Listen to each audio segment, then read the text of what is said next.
A tall ship. On other naval occasions. By Bartimeus, author of Naval Occasions. All I ask is a tall ship and a star to steer her by, asterisk asterisk asterisk, and a laughing yarn from a merry fellow rover, and a quiet sleep and a sweet dream when the long trick's over. John Masefield. Castle and Company, Ltd. London, New York, Toronto and Melbourne. First published September 1915. Reprinted September and October 1915. 2. H.M.S. Preface.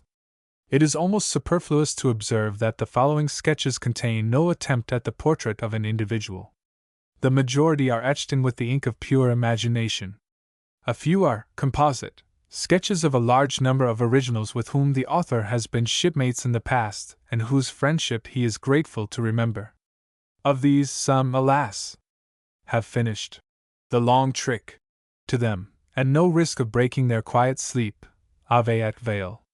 Crabpots the Day and Chummy Ships appeared originally in Blackwood's magazine and are reproduced here by kind permission of the editor. 1. Crabpots 2. The Drum 3. A Captain's Forenoon 4. The 7-Bell Boat 5. The King's Pardon 6. An Offshore Wind 7. The Day 8. The Mummers 9. Chummy Ships 10. The Higher Claim a Tall Ship by Crabpots. 1. In moments of crisis, the disciplined human mind works as a thing detached, refusing to be hurried or flustered by outward circumstance. Time and its artificial divisions it does not acknowledge. It is concerned with preposterous details and with the ludicrous, and it is acutely solicitous of other people's welfare, whilst working at a speed mere electricity could never attain. Thus with James Thorogood, Lieutenant, Royal Navy, when he, together with his bath, bedding, clothes, and scanty cabin furniture, revolver, first-aid outfit, and all the things that were his, was precipitated through his cabin door across the aft deck. The ship heeled violently, and the stunning sound of the explosion died away amid the uproar of men's voices along the mess deck and the tinkle and clatter of broken crockery in the wardroom pantry. "Torpedoed!" said James, and was in his conjecture entirely correct. He emerged from beneath the debris of his possessions, shaken and bruised, and was aware that the aft deck, that spacious vestibule giving admittance on either side to officers' cabins, and normally occupied by a solitary marine sentry, was filled with figures rushing past him towards the hatchway. It was 7:30 in the morning. The morning watch had been relieved and were dressing. The middle watch, of which James had been one, were turning out after a brief 3 hours' spell of sleep. Officers from the bathroom, girt in towels, wardroom servants who had been laying the table for breakfast, 1 or 2 worn officers in sea boots and monkey jackets, the watch below, in short, appeared and vanished from his field of vision like figures on a screen. In no sense of the word, however, did the rush resemble a panic. The aft deck had seen greater haste on all sides in a scramble on deck to cheer a troopship passing the cruiser's escort. But the variety of dress and undress, the expressions of grim anticipation in each man's face as he stumbled over the uneven deck, set Thorogood's reeling mind, as it were, upon its feet. The surgeon, pajama-clad, a crimson streak running diagonally across the lather on his cheek, suddenly appeared crawling on all fours through the doorway of his shattered cabin. "I always said those safety razors were rotten things," he observed ruefully. "I've just carved my initials on my face. And my ankle's broken. Have we been torpedoed, or what at all? And what game is it you're playing under that bath, James? Are you pretending to be an oyster?" Thorogood pulled himself together and stood up. "I think one of their submarines must have bagged us." He nodded across the flat to where, beyond the wrecked debris of 3 cabins, the cruiser's side gaped open to a clear sky and a line of splashing waves. Overhead on deck the 12-pounders were barking out a series of air-splitting reports, much as a terrier might yap defiance at a cobra over the stricken body of its master. "I think our number's up, old thing." Thorogood bent and slipped his arms under the surgeon's body. "Shove your arms round my neck. Steady, hurt you? Heave! Up we go!" A midshipman, ascending the hatchway, paused and turned back. Then he ran towards them, spattering through the water that had already invaded the flat. Still! Sang a bugle on deck. There was an instant's lull in the stampede of feet overhead. The voices of the officers calling orders were silent. The only sounds were the lapping of the waves along the riven hull and the intermittent reports of the quick-firers. Then came the shrill squeal of the pipes. "Fall in!" roared a voice down the hatchway. "Clear lower deck! Every soul on deck!" The bugle rang out again. Thorogood staggered with his burden across the buckled plating of the flat, and reached the hatchway. The midshipman who had turned back passed him, his face white and set. "Here!" called the lieutenant from the bottom of the ladder. "This way, my son!" "Fall in's the order!" For a moment the boy glanced back irresolute across the flat, now ankle-deep in water. The electric light had been extinguished, and in the greenish gloom between decks he looked a small and very forlorn figure. He pointed towards the wreckage of the after cabin, called something inaudible, and turning, was lost to view aft. "That's the Pay's cabin," said the doctor between his teeth. "He was a good friend to that little lad. I suppose the boy's gone to look for him, and the Pay is dead as a haddock, likely as not." Thorogood deposited the surgeon on the upper deck, fetched a lifebuoy, and rammed it over the injured man's shoulders. "God forgive me for taking it," said the latter gratefully, "but my fibula's cracked to blazes, and I love my wife." All round the men were working furiously with knives and crowbars, casting off lashings from boats and balks of timber on the booms, wrenching doors and woodwork from their fastenings, anything capable of floating and supporting a swimmer. The officers were encouraging the men with words and example, steadying them with cheery catchwords of their service, ever with an eye on the fore bridge, at the extreme end of which the captain was standing. On the after shelter deck the gunner, bareheaded and clad only in a shirt and trousers, was, single-handed, loading and firing a 12-pounder as fast as he could snap the breech to and lay the gun. His face was distorted with rage, and his black brows met across his nose in a scowl that at any other time would have suggested acute melodrama. Half a mile away the shots were striking the water with little pillars of white spray. The figure on the forebridge made a gesture with his arm. "Fall in!" shouted the commander. "Fall in, facing outboard, and strip! Stand by to swim for it!" 700 men, bluejackets, stokers, and marines, hurriedly formed up and began to divest themselves of their clothes. They were drawn up regardless of class or rating, and a burly marine artilleryman, wriggling out of his collar a belt, laughed in the blackened face of a stoker fresh from the furnace door. "Cheer up, mate," he said encouragingly. "You'll soon have a chance to wash your bloomin' face." The ship gave a sudden lurch, settled deeper in the water, and began to heel slowly over. The captain, clinging to the bridge rail to maintain his balance, raised the megaphone to his mouth. "Carry on!" he shouted. "Every man for himself." He lowered the megaphone and added between his teeth, "And God for us all." The ship was lying over at an angle of 60 degrees, and the men were clustered along the bulwarks and nettings as if loath to leave their stricken home even at the 11th hour. A muscular leading seaman was the first to go, a nude, pink figure, wading reluctantly down the sloping side of the cruiser, for all the world like a child paddling. He stopped when waist deep and looked back. He shouted. "How far is it to Yarmouth?" "No more'n 150 miles, is it? I got her aunt livin' there." Then came the rush, together with a roar of voices, shouts and cheers, cries for help, valiant, quickly stifled snatches of Tipperary, and over all, the hiss of escaping steam. "She wouldn't be arf pleased to see yer, Nobby," shouted a voice above the hubbub. "Not arf she wouldn't." "Na then, O's for compulsory bathin'." "God! Ain't it cold?" How he found himself in the water, Thorogood had no very clear recollection, but by instinct he struck out through the welter of gasping, bobbing heads till he was clear of the clutching menace of the drowning. The commander, clad simply in his wristwatch and uniform cap, was standing on the balsa raft, with scores of men hanging to its support. "Get away from the ship!" he was bawling at the full strength of his lungs. "Get clear before she goes!" The stern of the cruiser rose high in the air, and she dived with sickening suddenness into the gray vortex of waters. Pitiful cries for help sounded on all sides. 2 cutters and a few hastily constructed rafts were piled with survivors. Others swam to and fro, looking for floating debris, or floated, reserving their strength. The cries and shouts grew fewer. Thorogood had long parted with his support, the broken loom of an oar, and was floating on his back, when he found himself in close proximity to 2 figures clinging to an empty breaker. One he recognized as a midshipman, the other was a bearded chief stoker. The boy's teeth were chattering and his face was blue with cold. "WW, what were you going to have for BBB breakfast in your MMS?" he was asking his companion in misfortune. Hang it all, a fellow of 15 had to show somehow he wasn't afraid of dying.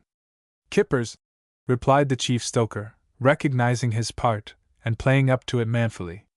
"I'm partial to a kipper, myself, unfat am." The midshipman caught sight of Thorogood, and raised an arm in greeting. As he did so, a sudden spasm of cramp twisted his face like a mask. He relaxed his grasp of the breaker, and sank instantly. The 2 men reappeared half a minute later empty-handed, and clung to the barrel exhausted. "It's all chalked up somewhere, I suppose?" spluttered James, gasping for his breath. "Child murder, sir, I reckon that is," was the tense reply. "That's on their slop ticket all right, kippers, I says, skylarkin' like, and he sinks like a stone." Among the wave tops 600 yards away a slender, upright object turned in a wide circle and moved slowly northward.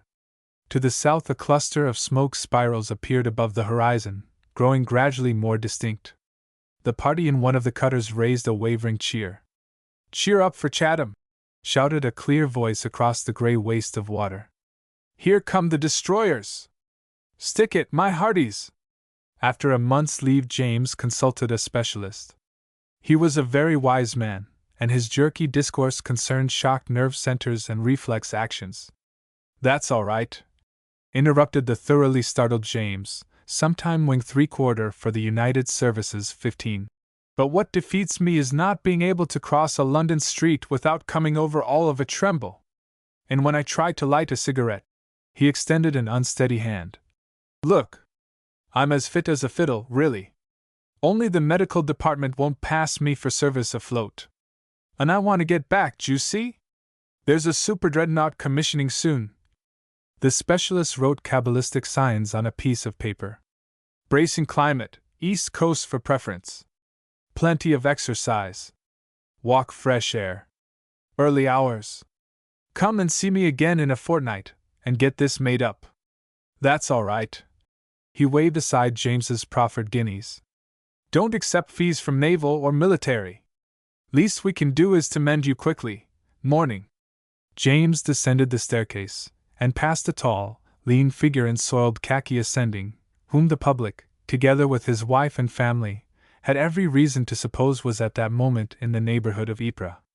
"If it weren't for those fellows I couldn't be here," was his greeting to the specialist. He jerked his gray, close-cropped head towards the door through which Thorogood had just passed. 2. A ramshackle covered cart laden with an assortment of tinware had stopped on the outskirts of the village. The owner, a bent scarecrow of a fellow, was effecting repairs to his nag's harness with a piece of string. Evening was setting in, and the southeast wind swept a gray haze across the coast road and somber marshes. The tinker completed first aid to the harness, and stood at the front of the cart to light his lamps. The first match blew out, and he came closer to the body of the vehicle for shelter from the wind. At that moment a pedestrian passed, humming a little tune to himself, striding along through the November murk with swinging gait.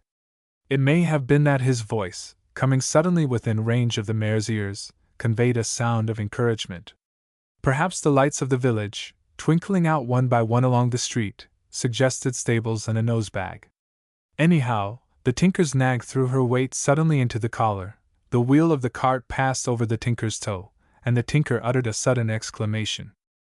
In the circumstances it was a pardonable enough ebullition of feeling, and ought not to have caused the passing pedestrian to spin round on his heel, astonishment on every line of his face.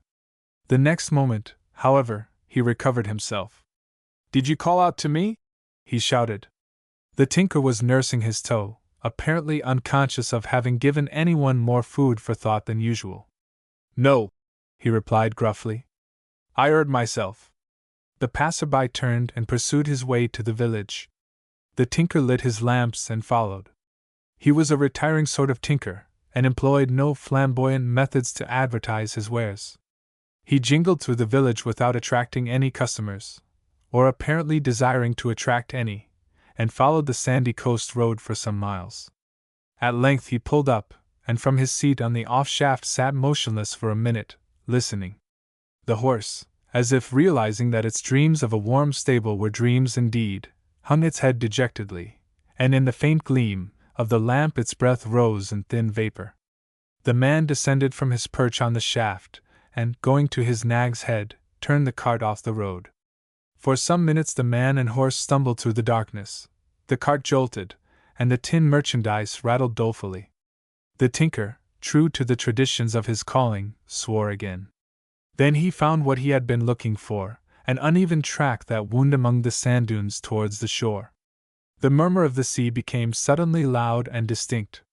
With a jerk the horse and cart came to a standstill. In a leisurely fashion the tinker unharnessed his mare, tied a nosebag on her, and tethered her to the tail of the cart. In the same deliberate manner he rummaged about among his wares till he produced a bundle of sticks and some pieces of turf. With these under his arm, he scrambled off across the sand hills to the sea. The incoming tide sobbed and gurgled along miniature headlands of rock that stretched out on either side of a little bay. The sand hills straggled down almost to high water mark, where the winter storms had piled a barrier of kelp and debris.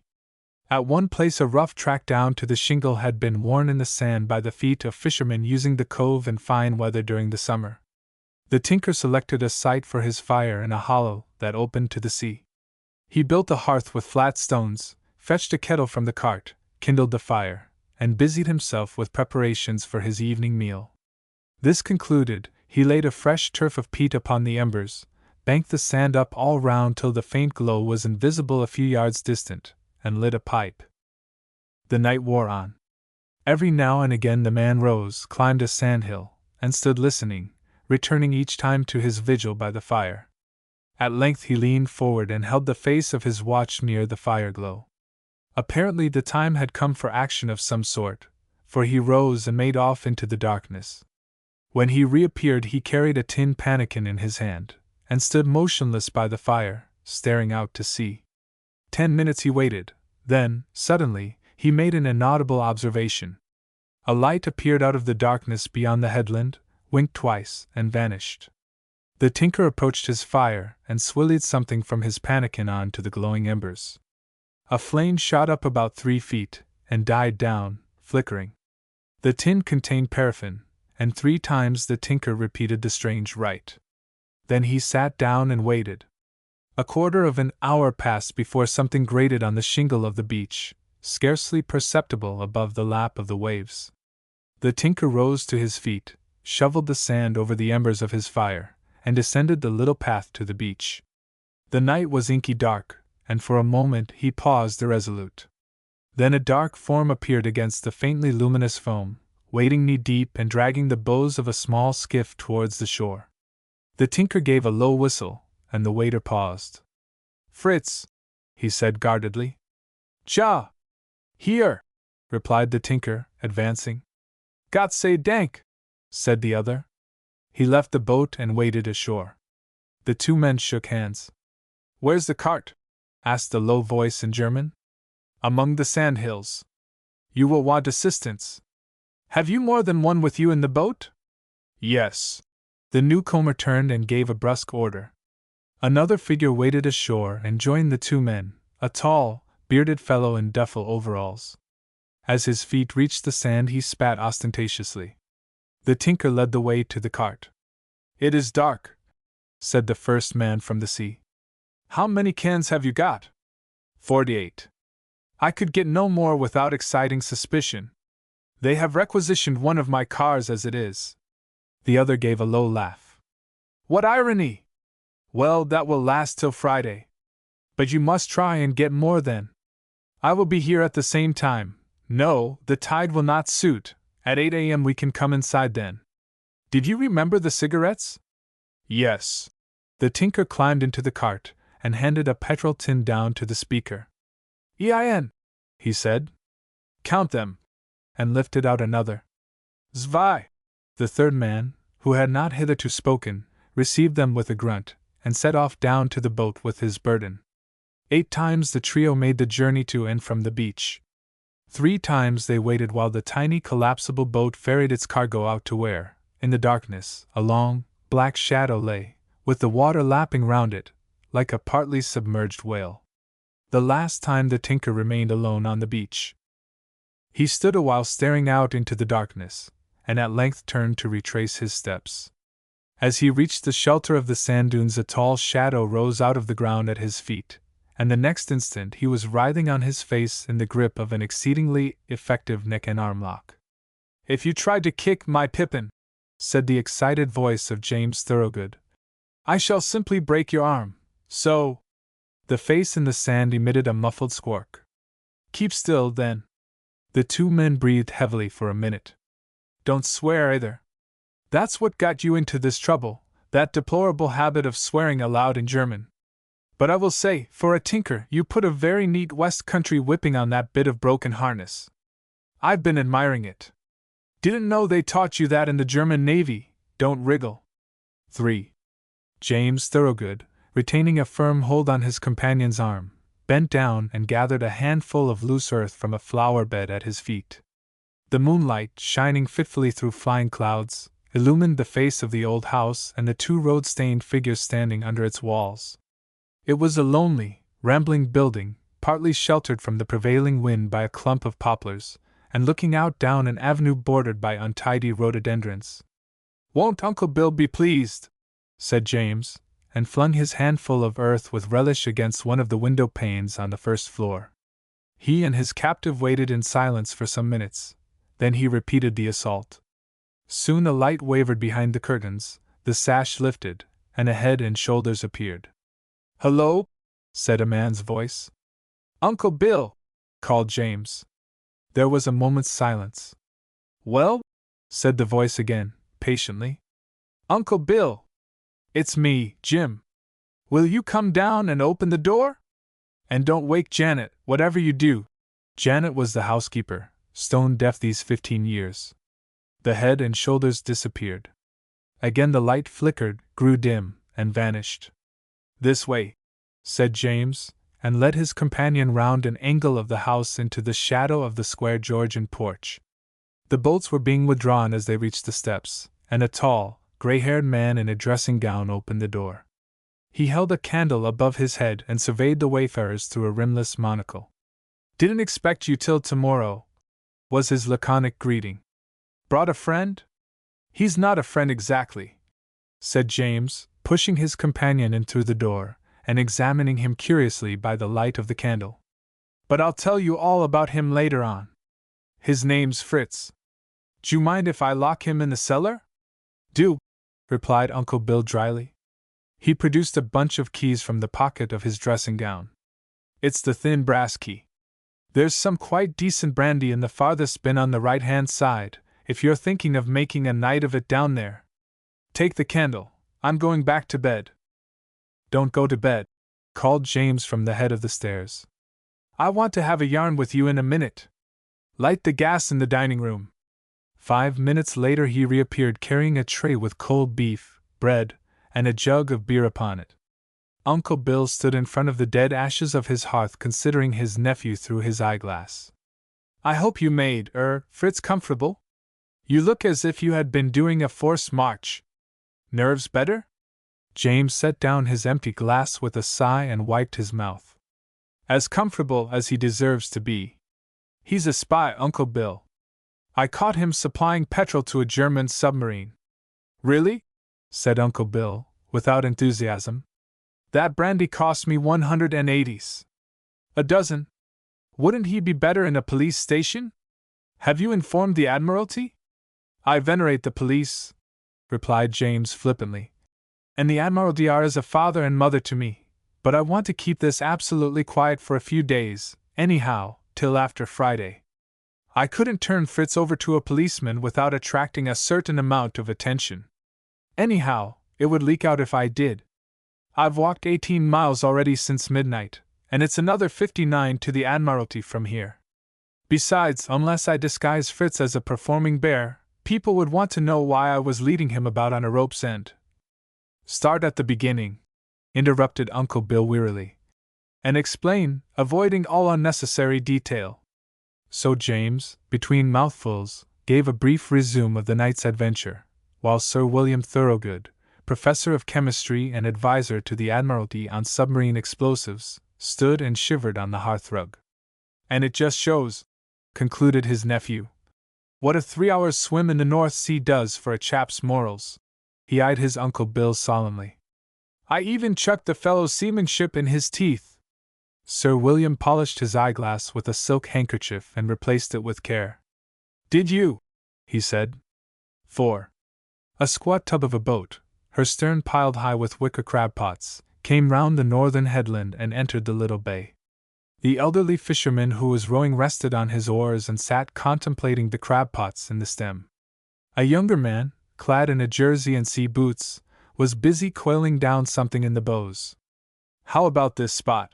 He said presently, looking up over his shoulder. For the first one? The rower fumbled about inside his tattered jacket, produced something that glistened in the sunlight, and screwed it into his eye. Uncle Bill, protested the younger fisherman, do unship that thing. If there is anyone watching us, it will give the whole show away. Sir William Thorogood surveyed the harbor with an expressionless countenance. I consider that having donned these unsavory garments, did Janet bake them thoroughly? By the way, I have already forfeited my self-respect quite sufficiently.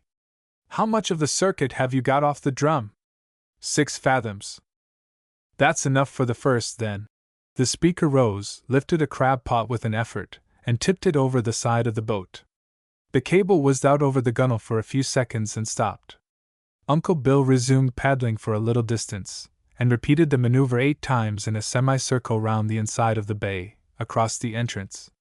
That's enough, he observed at length, as the last crab pot sank with a splash. Don't want to break all their windows ashore. These will do all they're intended to. He propelled the boat towards the shore, while James paid out the weighted cable. The bows of the boat grated on the shingle, and the elder man climbed out. Hand me the battery and the firing key, in that box under the thwart there. Now bring the end of the cable along. As they toiled up the shifting flank of a sand dune, James indicated a charred spot in the sand. That's where he showed the flare, Uncle Bill. Uncle Bill nodded disinterestedly. Side by side they topped the tufted crest of the dune, and vanished among the sand hills. Somewhere across the marshes a church clock was striking midnight when a big covered car pulled up at the roadside in the spot where, a few nights before, the tinker's cart had turned off among the sand hills. The driver switched the engine off and extinguished the lights. 2 men emerged from the body of the car, one, a short, thick-set figure muffled in a naval overcoat, stamped up and down to restore his circulation. Is this the place? He asked. Part of it, replied the voice of Uncle Bill from the driving seat. My nephew will show you the rest. I shall stay here, if Jim doesn't mind handing me the thermos flask and my cigar case, thanks. James walked round the rear of the car and began groping about in the dry ditch at the roadside. Don't say you can't find it, Jim, said Sir William. He bent forward to light his cigar, and the flare of the match shone on his dress shirt front and immaculate white tie. He refastened his motoring coat, and leaned back puffing serenely. Got it, said a voice from the ditch, and James reappeared, carrying a small box and trailing something behind him. He held it out to the short man with gold oak leaves round his cap peak. His hand trembled slightly. Here's the firing key, sir. Oh, thanks. Let's put it in the stern sheets of the car till I come back. I'd like to have a look at the spot. You'll get your boots full of sand, said Uncle Bill's voice under the hood. James lifted a small sack and an oil can out of the motor, and the 2 figures vanished side by side into the night. Half an hour later the elder man reappeared. He's going to blow a whistle, he observed, and climbed into the body of the car, where Sir William was now sitting under a pile of rugs. He made room for the newcomer. "Have some rug, and here's the foot warmer." "I see. And then you, do the rest? The box is on the seat beside you." The other settled down into his seat and tucked the rug round himself. "Thanks," was the grim reply. "Yes, I'll do the rest." He lit a pipe and smoked in silence, as if following a train of thought. "My boy would have been 16 tomorrow." "Ah," said Uncle Bill. An hour passed. The naval man refilled and lit another pipe. By the light of the match he examined his watch. "I suppose you tested the contacts?" he asked at length in a low voice. "Yes," was the reply, and they lapsed into silence again. The other shifted his position slightly and raised his head, staring into the darkness beyond the road whence came the faint, continuous murmur of the sea. Seaward a faint gleam of light threw into relief for an instant the dark outline of a sand dune, and sank into obscurity again. Uncle Bill's eyeglass dropped against the buttons of his coat with a tinkle. The grim, silent man beside him lifted something onto his knees, and there was a faint click like the safety catch of a gun being released. A frog in the ditch nearby set up a low, meditative croaking. Uncle Bill raised his head abruptly. Their straining ears caught the sound of someone running, stumbling along the uneven track that wound in from the shore. A whistle cut the stillness like a knife. There was a hoarse rumble seaward that broke into a deafening roar, and was succeeded by a sound like the bursting of a dam. The car rocked with the concussion, and the fragments of the shattered windscreen tinkled down over the bonnet and footboard. Then utter, absolute silence. To the drum. 1. Old George put down the bailer and wiped the perspiration from his forehead. A few fish scales transferred themselves from the back of his oakum-colored hand to his venerable brow. "'Tain't no use," he murmured. "'Er's nigh 20-year-old, come next month. Tar ain't no use either. 'Tis new strakes 'er's wantin' dot." He thumbed the seams of the old boat that lay on the shingle, with the outgoing tide still lapping round her stern. "And new strakes do cost tar'ble lot." He sat puffing his clay pipe, and transferred his gaze from the bottom of the boat to the whitewashed cottages huddled under the lee of the cliffs. A tall figure was moving about the nets that festooned the low wall in front of the cottages. Old George removed his pipe from his mouth, substituted 2 fingers of his right hand, and gave a long, shrill whistle. It was a disconcerting performance. For one thing, you associated the trick with irrepressible boyhood, and for another, the old man squinted slightly as he did it. As a matter of fact, he had learned it on the Dogger Bank 50 years before. Fog-bound in a dory, it was a useful accomplishment. Young George straightened up, raised one hand in acknowledgement of the summons, and came crunching slowly across the shingle towards the boat. Old George sat smoking in philosophical silence till his son was beside him. Then he removed his pipe and spat over the listed gunwale. "'Er's dead," he observed laconically. Young George bent stiffly and tapped the seams, inside and out, much as a veterinary surgeon runs his hand over a horse's legs. "Yes," he confirmed, and sat down on the stem of the old boat. "'Er's very nice ol' S what S be," he added, after a pause, and began shredding some tobacco into the palm of his hand. Old George nodded. Then he lifted his head quickly. "'Er's bound to last 'nother year."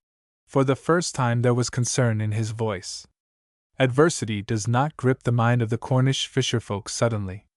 It filters slowly through the chinks of the armor God has given them. Cornish men, and surely Cornish maids, were kind to the survivors of the wrecked armada. It may be that they, in their turn, bequeathed a strain of southern fatalism to many of their benefactors. "'Er's bound to," repeated old George. He got ponderously out of the boat, and removed a tattered sou'wester to scratch his head with his thumbnail, another trick that had survived the adventurous days of the Dogger Bank. The unfamiliar note of anxiety in his father's voice stirred young George. He rose to his feet with perplexity in his dark eyes, mechanically pulling up the bleached leather thigh boots he wore afloat and ashore. "Rainy come fine." Inspiration had come, as it does to men of the West once the need is realized to the full. "Do ye mind that there lil' old copper boiler, what come out o' Granfer's house when her blawed down, back to '98?" asked young George slowly. Old Jarge nodded. "I suppose us was to hammer en out flat like a nail and down to bottom, long why oakum and drop o' white lead. What do ye say?" Old Jarge silently measured the area of the spunk strakes with the stumpy thumb and little finger of an outstretched hand.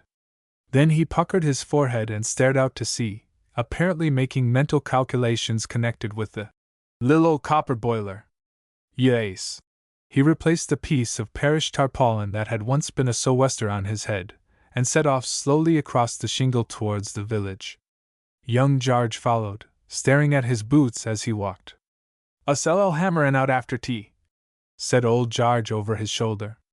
His very great-grandfather would have said, "Mañana." The setting sun had tipped the dancing wavelets with fire, and was glowing red in each pool left by the receding tide when old Jarge emerged from his cottage door. In one hand he carried a hammer, and in the other a tin of white lead. Young Jarge joined him with a small, square copper boiler in his arms. "Well, us put on two, feyther." Old Jarge set off across the beach in the direction of the boat. "Bring on along," he commanded in a manner dimly suggestive of a Lord High Executioner. Young Jarge followed, and dumped his burden down alongside the boat. "Now," said old Jarge grimly. He spat on his hands and prepared to enjoy himself. Bang! Bang! Bang-a-bang! Bang! Went the hammer. Young Jarge sat down on the gunwale of the boat and contemplated his parents' exertions. "It do put in mind of a drum," he said appreciatively. 2. "Now we can talk." Margaret settled her back comfortably against a ridge of turf and closed her eyes for a moment. "Isn't it heavenly up here? The wind smells of seaweed, and there must be some shrub or flower." She opened her eyes and looked along the cliffs. "There's something smelling divinely. Wild broom, is it?" Her gaze traveled along the succession of ragged headlands and crescents of sand formed by each little bay of the indented coast. The coastguard track, a brown thread winding adventurously among the clumps of gorse at the very edge of the cliffs, drew her eyes farther and farther to the west. In the far distance the track dipped sharply over a headland where the whitewashed coastguard station stood, and was lost to view. She turned and smiled at her companion. "Now we can talk," she repeated. Torps, sitting beside her, met her eyes with his grave, gentle smile. "I'm so glad to see you again," he said, "that I can't think of anything else to say. It was nice of you to write and tell me you were here." As if by common consent, they had discussed nothing but generalities during the half-hour's walk that brought them to this sheltered hollow in the cliffs. The woman was, of the two, the more reluctant to bridge the years that lay between today and their last meeting. Yet, womanlike, it was she that spoke first. "I knew your ship was quite close. I wanted to see you again, Trevor, after all these years. Tell me about yourself. Your letters, yes, I know, but you never talk much about yourself in your letters." He shook his head quietly. "No, you tell first." "There isn't much to tell." She interlaced her fingers round her updrawn knees. Her gray eyes were turned to the sea, and Torps watched her profile against the sky wistfully, studying the pure brow, the threads of silver appearing here and there in her soft brown hair, the strong, almost boyish lines of mouth and chin. And profiled thus, she looked very like a handsome boy. "I've been teaching at one of those training institutes for girls on the East Coast. The principal, Miss Dacre is her name." Margaret paused as if expecting some comment from her companion. None came. "Pauline Dacre. She was at school with Mother, they were great friends, and when Mother died she offered me a home. I had a little money, enough to go through a course of training. I learned things." "What sort of things?" "Oh, cooking and laundry and hygiene, domestic science it's called." Torps nodded. "And then, when I knew enough to teach others, I went to this place. I'd been there ever since. And that's all. Now it's your turn." Torps studied the traces of overwork and strain which showed in the faintly accentuated cheekbones and which painted little tired shadows about her eyelids. "No, it's not all. Why have you come down here?" I. She colored as if accused. "I got a little run down, that was all. But I've saved some money, I can afford a rest. I'm what is called an independent gentlewoman of leisure for a while." She laughed, a gay little laugh. Do you mean you are going back there again? She looked at him with frank surprise. Of course I am, silly! Don't go back, not to that life again. How can you? Shut up in a sort of convent. You can't be a schoolmarm all your life, you were meant for other things. I suppose you have to sleep on a hard bed, and get up in the dark when a bell rings.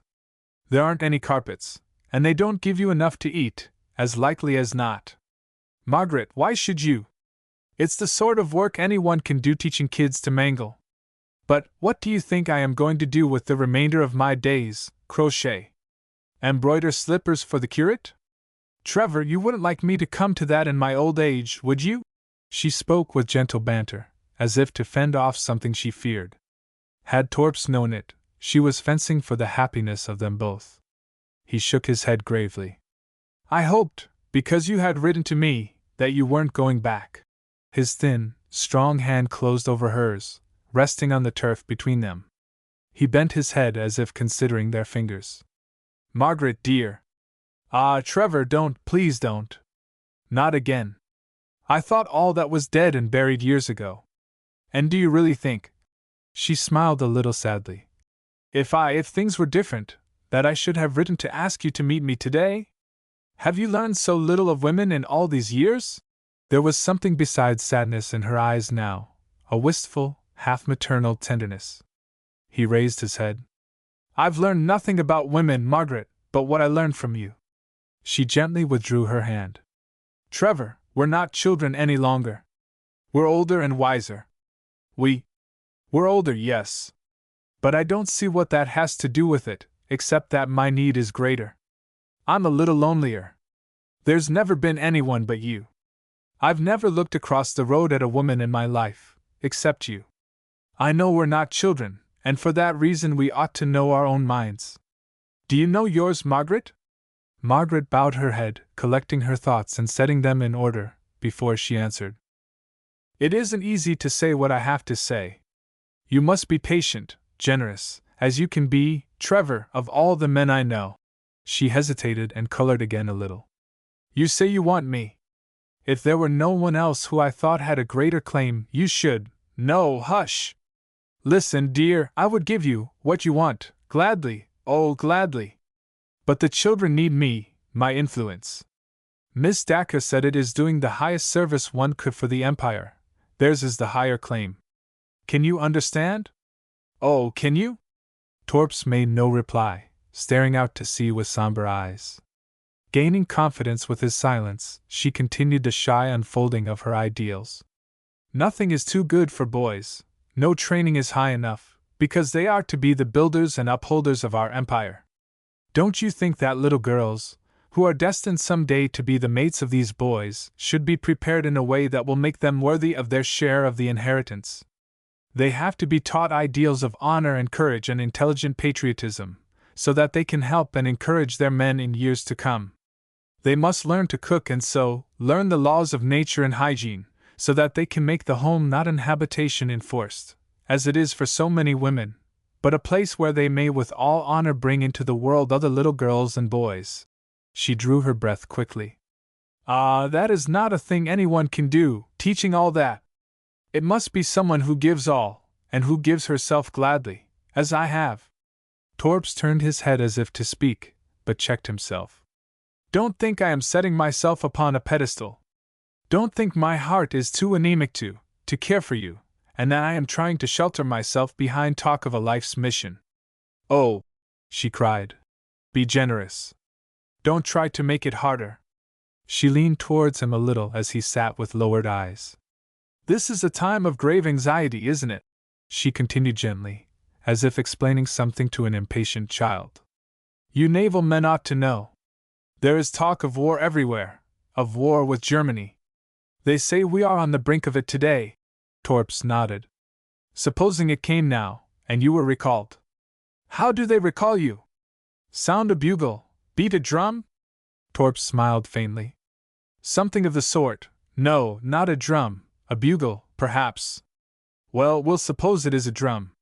One somehow associates it with war and alarms. Would you hesitate to obey? Torps refrained from the obvious answer and plucked a grass stem to put between his teeth. You would obey, wouldn't you, because it is your duty, however much you'd like to sit here with me? Will you try to realize that I shall be only answering the drum, too, when I go back? The breeze that strayed about the floor of the channel fanned their faces, and set the bright sea poppies nodding all along the edge of the cliffs. The sun was low in the west, and a snake-like flotilla of destroyers crept out across the quiet sea from the harbor hidden by a fold in the hills. Torps watched them with absent eyes, and there was a long silence. The wind had loosened a strand of his companion's hair, and she was busy replacing it with deft fingers.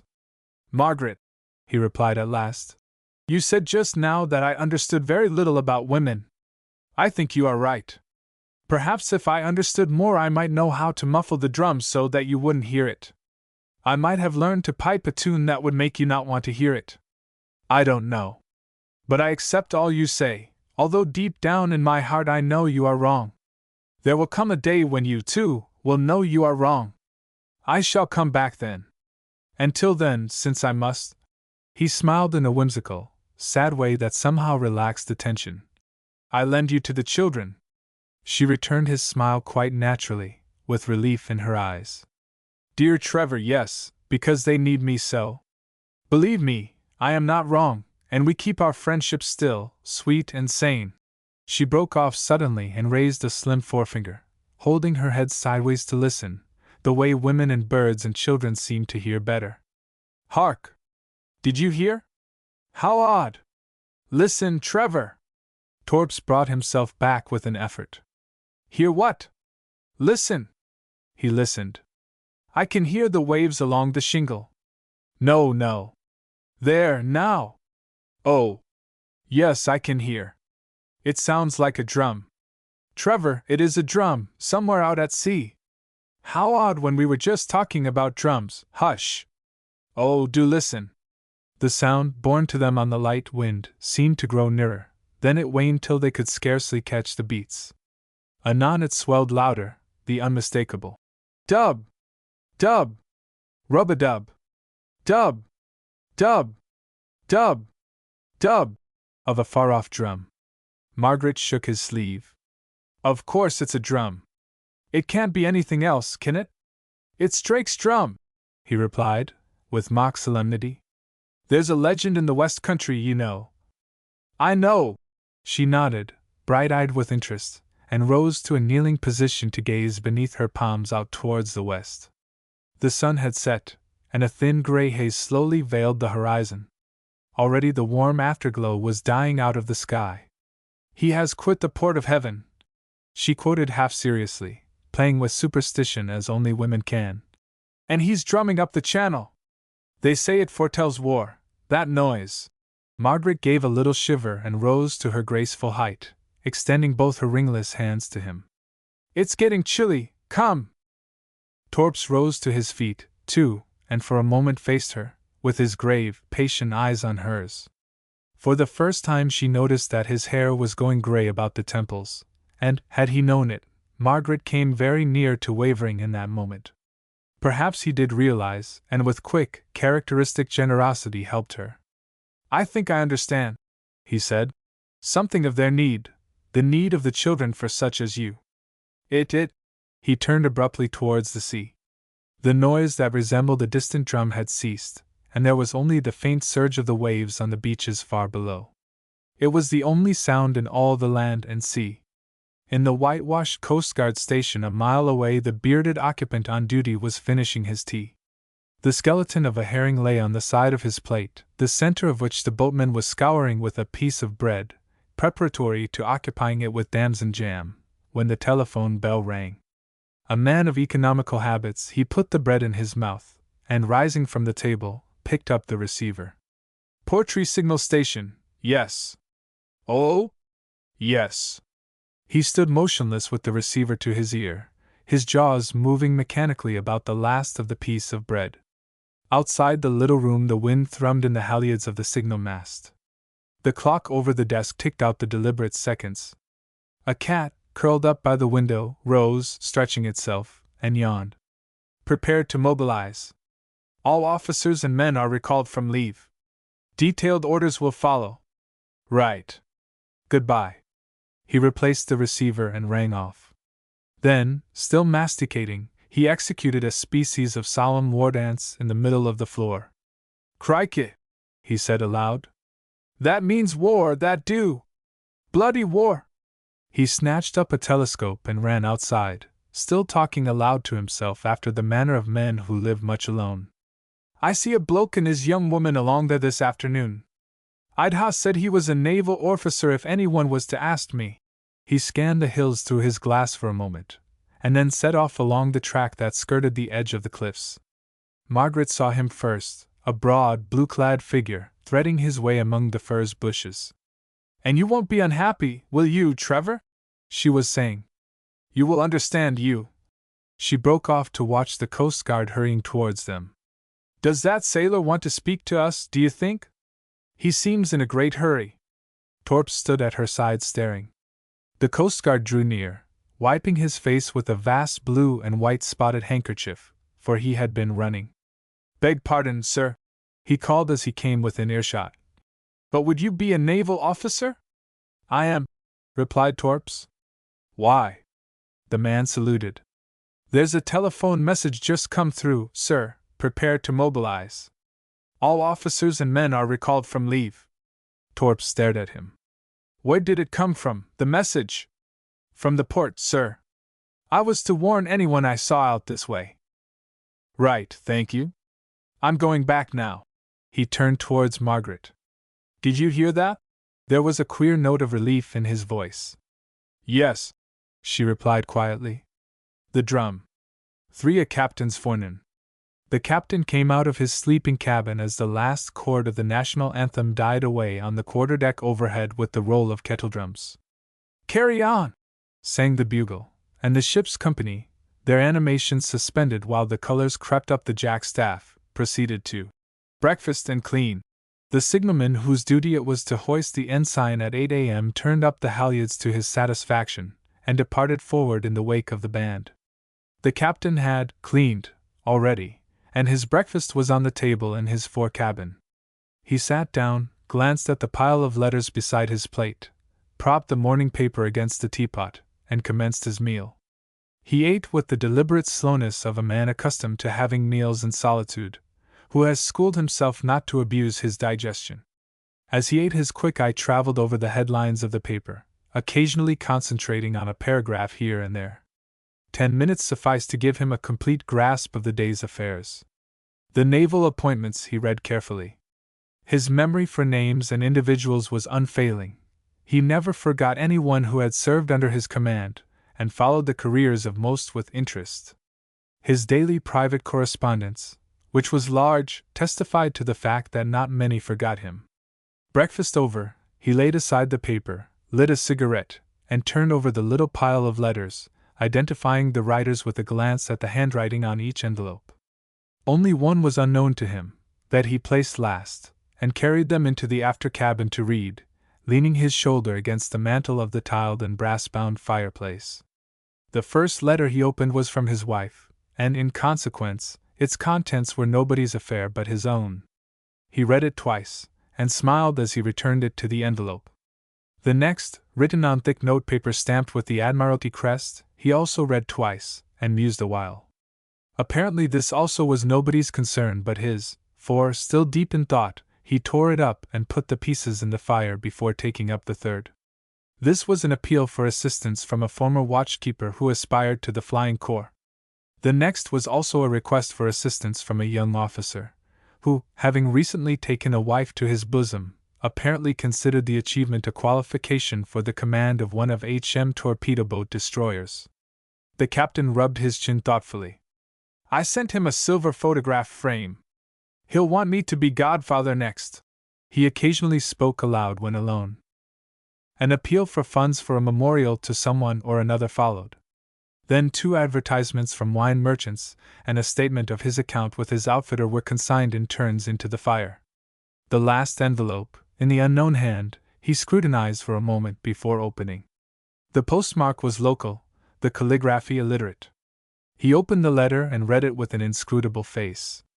Then, with a quick movement as of disgust, he crumpled it up and threw it into the flames. It was anonymous, and was a threat, couched in lurid and ensanguined terms, to murder him. Judges and post-captains of the Royal Navy, perhaps as a reminder of their great responsibilities, occasionally receive communications of this nature. Their life insurance policies, however, appear to remain much the same as those of other people. The after cabin, where the captain perused his correspondence, was an airy, chintz-upholstered apartment leading aft through two heavy steel doors onto the stern walk. The doors were open on that particular morning, and the high, thin cries of seagulls quarreling under the stern drifted through almost unceasingly. Forward, the white enameled bulkhead was pierced by two entrances. One led from a diminutive sleeping cabin and bathroom, the other from the fore-cabin, which the captain had just quitted, and which in turn communicated with a lobby where a marine sentry paced day and night. The after cabin was lit by a skylight overhead and scuttles in the ship's side. The sunlight, streaming in through the starboard ones, winked on the butterfly clamps of burnished brass and small rods from which the little chintz curtains hung. A roll-top desk occupied a corner near the fireplace, and round the bulkheads, affixed to white enameled battens, hung watercolor paintings of his ships. A sloop of war under full sail, a brig, close-hauled, beating out of Plymouth Sound, a tiny gunboat at anchor in a backwater of the upper Yonsei. There were spick-and-span cruisers, a quaint, top-heavy-looking battleship that in her day had been considered the last word in naval construction, and whose name today provokes reminiscences from the older generation and from the younger half-dubious smiles. Then, near the door, came modern men of war of familiar aspect. They represented the milestones of a long career. A chart lay folded on a table in the center of the cabin, with a pair of dividers and a parallel ruler lying on it. Another table stood in a corner near the door, a small, glass-topped table such as collectors of curios gather their treasures in. The contents of this table, however, were not curios in the strict sense of the word. A number of them were very commonplace objects, but each one held its particular associations. You will find just such a collection of insignificant mysteries in a boy's pocket or a jackdaw's nest. Bits of string, a marble polished by friction, a piece of colored glass, an old nail, in themselves rubbish, but doubtless linking the possessor to some amiable memory, and cherished for no better reason. Some men retain this instinct of boyhood. But whereas the boy is secretive and reticent about the particular associations his pocket holds, the man will talk about his hoard. In the glass-topped table in that corner of the after cabin were ties with all the 7 seas and the shores they wash. Mementos of folly or friendship, sport or achievement, fragments of the mosaic that is life. A bit of brick from the Great Wall of China recalled a bag of geese in the clear cold dusk of northern Asia. Memories, too, of the whalers beat back to the fleet in the teeth of a rising gale that swept in from the Pacific, when the bravest unlaced his boots and they bailed with the empty gun case. There was a piece of the sacred pavement of Mecca, brought back in the days when few Europeans had brought anything back from there, even their lives. A gold medal in a Morocco leather case, won by an essay that had called for months of unrelaxed study. A copper bangle from the wrist of a Korean dancing girl. It was somebody else's story, though. A wooden juju from Benin, dark-stained and repulsive, a tiny clay godling that had guarded the mummied heart of an Egyptian queen. A flint arrowhead picked up on Dartmoor during a long summer tramp after the speckled trout. A jeweled cigarette case, gift of an empress who could give no more than that, however much she may have wanted to. Rubbish, all rubbish. Yet occasionally, when 2 or 3 post-captains, contemporaries and fleetmates, gathered here to smoke after-dinner cigars, the host would unlock the glass-topped table, select some object from his miscellany, and hold it up with a "Do you remember?" And one or other of his guests, sometimes all of them, would laugh and nod and blow great clouds of smoke and slide into eager reminiscence. Yesterday is the playground of all men's hearts, but more especially those of sailor men. These odds and ends were only keys that unlocked the gate. A few photographs stood on the shelf above the hearth. Some books occupied a revolving bookcase within reach of anyone sitting at the desk, not very interesting books, old Navy lists, a King's Regulations, a Manual of Court-Martial Procedure, 1 or 2 volumes on international law, and a treatise on so-called modern seamanship, which, by the way, is a misnomer, seamanship, like love, being of all time. The revolving bookcase supported a bowl of flowers.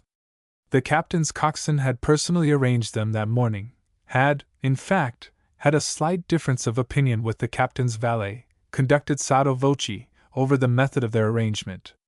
The coxswain won on the claim of being a married man and understanding mysteries beyond the ken of bachelors. The result in either case would have brought tears to the eyes of any woman. The captain finished his cigarette and opened the roll-top desk, slipped his letters into a pigeonhole, and closed the desk again. As he did so, the commander entered the cabin, tucking his cap under his arm. 9 o'clock, sir. All ready for divisions. The chaplain is sick. Will you read prayers? Sick, is he? What's the matter? He twisted his knee yesterday playing football. The fleet surgeon has made him lie up. The captain nodded. All right, I'll read them. As the commander turned to go, he spoke again. By the way, that fellow I gave 90 days to yesterday, was there a woman in the case, do you happen to know? There was nothing in the evidence, of course, but I wondered. The commander paused while the busy brain searched among its dockets. The man whose business it is as executive officer to control the affairs of close on 1,000 of his fellow men must of necessity sometimes learn curiously intimate details of their lives. Yes, the master-at-arms mentioned to me that a woman was at the bottom of it. She's a wrong un, I understand. Thank you. The commander went out, and a moment later the bugle overhead blazed forth. Divisions. I thought it was a woman's writing, added the captain musingly. Divisions correct, sir. The commander saluted and made his report. The captain returned the salute briskly. Sound the close. The bugle sounded again, the bell began to toll for prayers, and the band on the after shelter deck struck up a lively march as the men came aft. Anyone interested in the study called physiognomy might with advantage have taken his stand at this moment on the after part of the quarterdeck, where the shadow of the white ensign curved and flickered across the planking. Perhaps the captain, who stood there, was himself a student of the art. At any rate, as the men marched aft through the screen doors, his level eyes passed from face to face, reflective, observant, intensely alert. The last division reached its allotted position on the quarterdeck, turned inboard, and stood easy. The band stopped abruptly. The bell ceased tolling. In the brief ensuing silence, the commander's voice was clearly audible as he made his report. Everybody aft, sir. The captain slipped a small prayer book out of a side pocket. The commander gave a curt order, and 500 heads bared to the sunlight. Stand easy! There is much beauty in the sonorous periods of the English rubric. Read in the strong, clear voice of a man who for 30 years had known calm and tempest, sunset and dawn at sea, the familiar words, of appeal and praise alike, assumed somehow an unwonted significance, and when he closed the book, slipped it back into his pocket, and looked up, the face he raised was the face of one who, whatever else his creed had taught him, found in all success the answer to some prayer. In every disaster a call to courage and high endeavor. Down in the after cabin, 5 minutes later, the fleet surgeon handed the sick list to the captain, who read it with care. For the first time that day his brow clouded. The two men looked at one another. It is heavy, said the fleet surgeon. But, he made an imperceptible upward movement of the shoulders, for his mother had been French. For some moments after he had gone, the captain stood staring out through the after doorway. A barge, heavily freighted, was passing slowly downstream. His eyes followed the brown sail absently as long as it was within his field of vision. The anger had gone from his brow and left a shadow of sadness. "Sijtized you," he murmured, following some train of thought and musing aloud as was his habit. Then, still in a brown study, he opened the roll-top desk and pressed a bell. "Tell Mr. Gerard I'll sign papers," he said to the marine sentry who appeared in the doorway. "00. Gerard, so called because he wore glasses with circular lenses and his name made you think of telephones," answered the summons, carrying a sheaf of papers. He was the captain's clerk, that is to say, the junior accountant officer, detailed by the captain to conduct his official correspondence and perform secretarial work generally. The position is not one commonly sought after, but Double O Gerard appeared to enjoy his duties, and as a badge of office carried a perpetual ink stain on the forefinger tip of his right hand. The captain sat down at his desk with a little sigh. If the truth be known, he had small relish for this business of papers. He picked up his pen and examined the nib. "Do you ever use your pen to clean a pipe out?" he asked his clerk. "Oh no, sir. I suppose it depends on the nib one uses whether it suffers much." With a piece of blotting paper the captain removed fragments of tobacco ash and nicotine from the nib, and dipped it in the ink. "It doesn't seem to hurt mine. Now then, what have we got here?"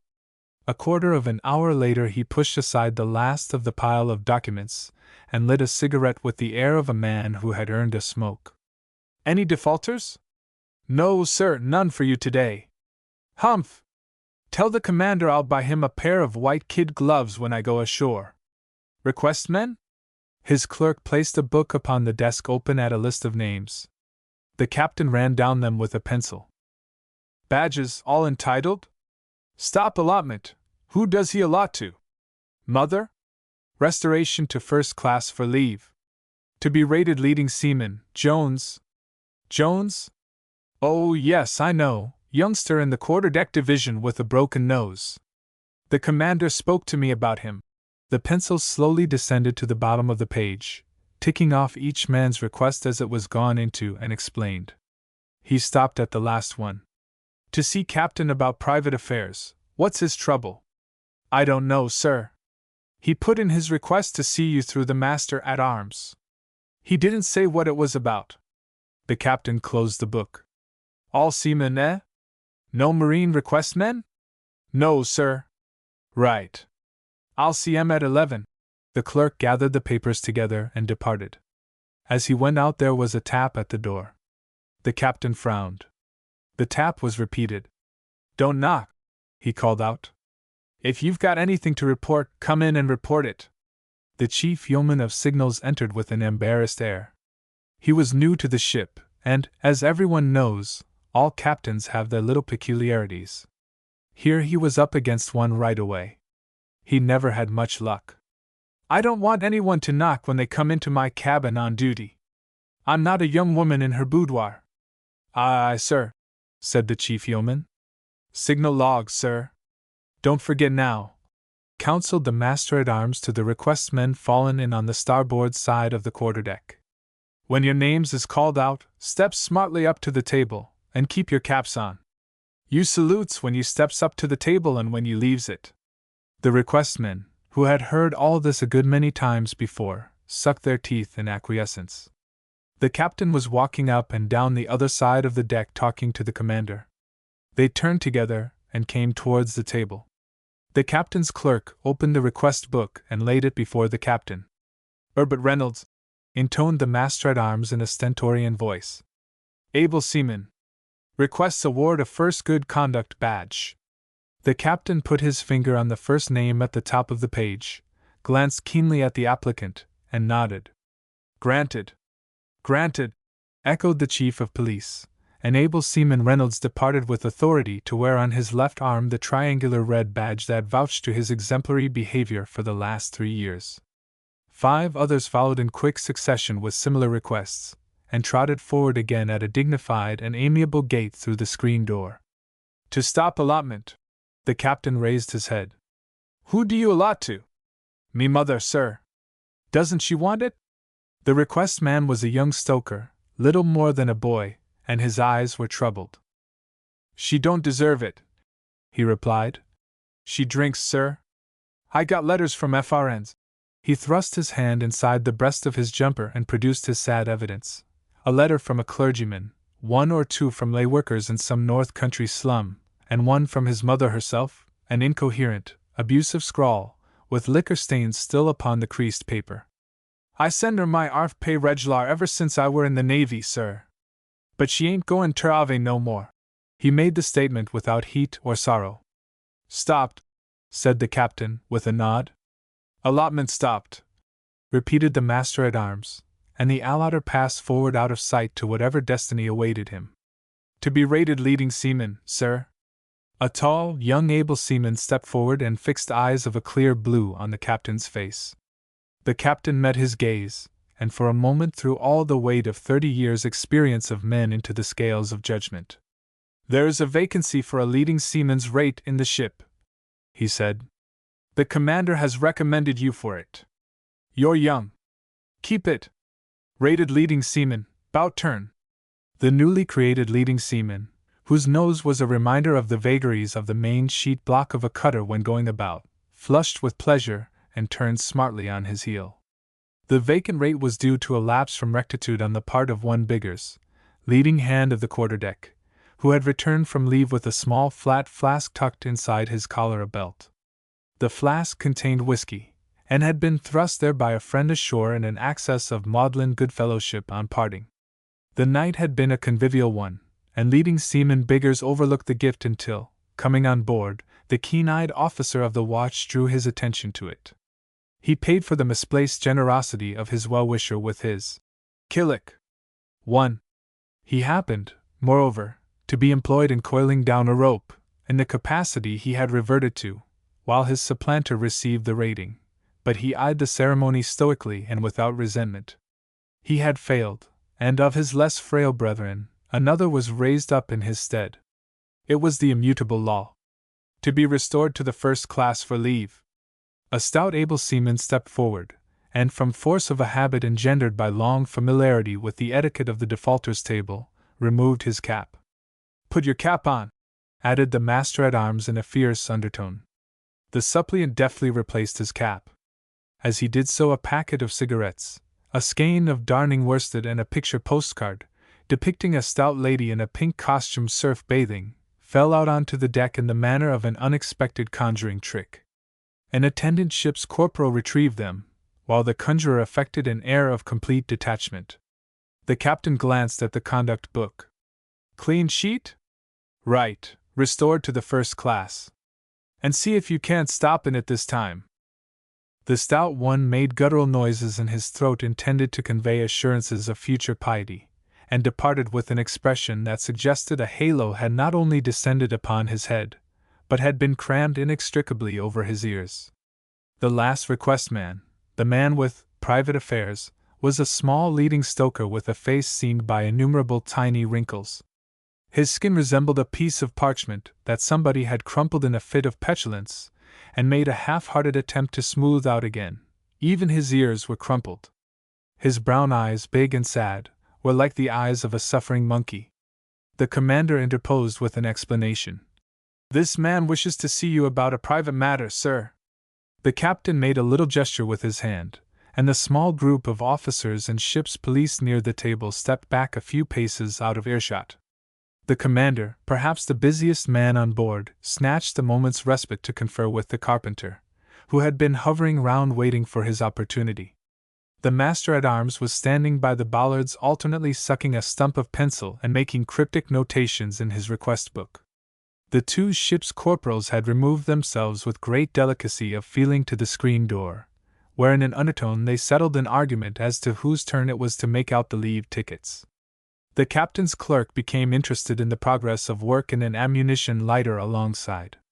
The captain, with knitted brows, was reading a letter that had been handed to him across the table. He folded it up when read, and handed it back to the recipient. Then, holding his chin in his fist and supporting the elbow with the other hand, he listened to the tale the small man with the crumpled ears had to unfold.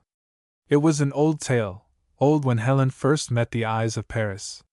But there was no veil of romance to soften the outline of its crude tragedy. It was just sordid and pitiful. For 5 minutes, perhaps, the two men faced each other. At the end of that time the captain was leaning forward, resting both hands on the table, talking in grave, kindly tones. He talked, not as captains commonly talk to leading stokers, but as one man might talk to another who turned to him for advice in the bitter hour of need, drawing on the deep well of his experience, education, and kindly judgment. "Troubles shared are troubles halved." The captain had said so, and the tot of rum served out at one bell to the little man with the crumpled ears went some way to complete the conviction. Jeremiah Casey, petty officer and captain's coxswain, hauled himself nimbly up the Jacob's ladder to the quarter-boom and came inboard. The captain was walking up and down, deep in thought, with his hands linked behind his back. Casey pattered up and saluted. "I bent on that no mainsail, sir.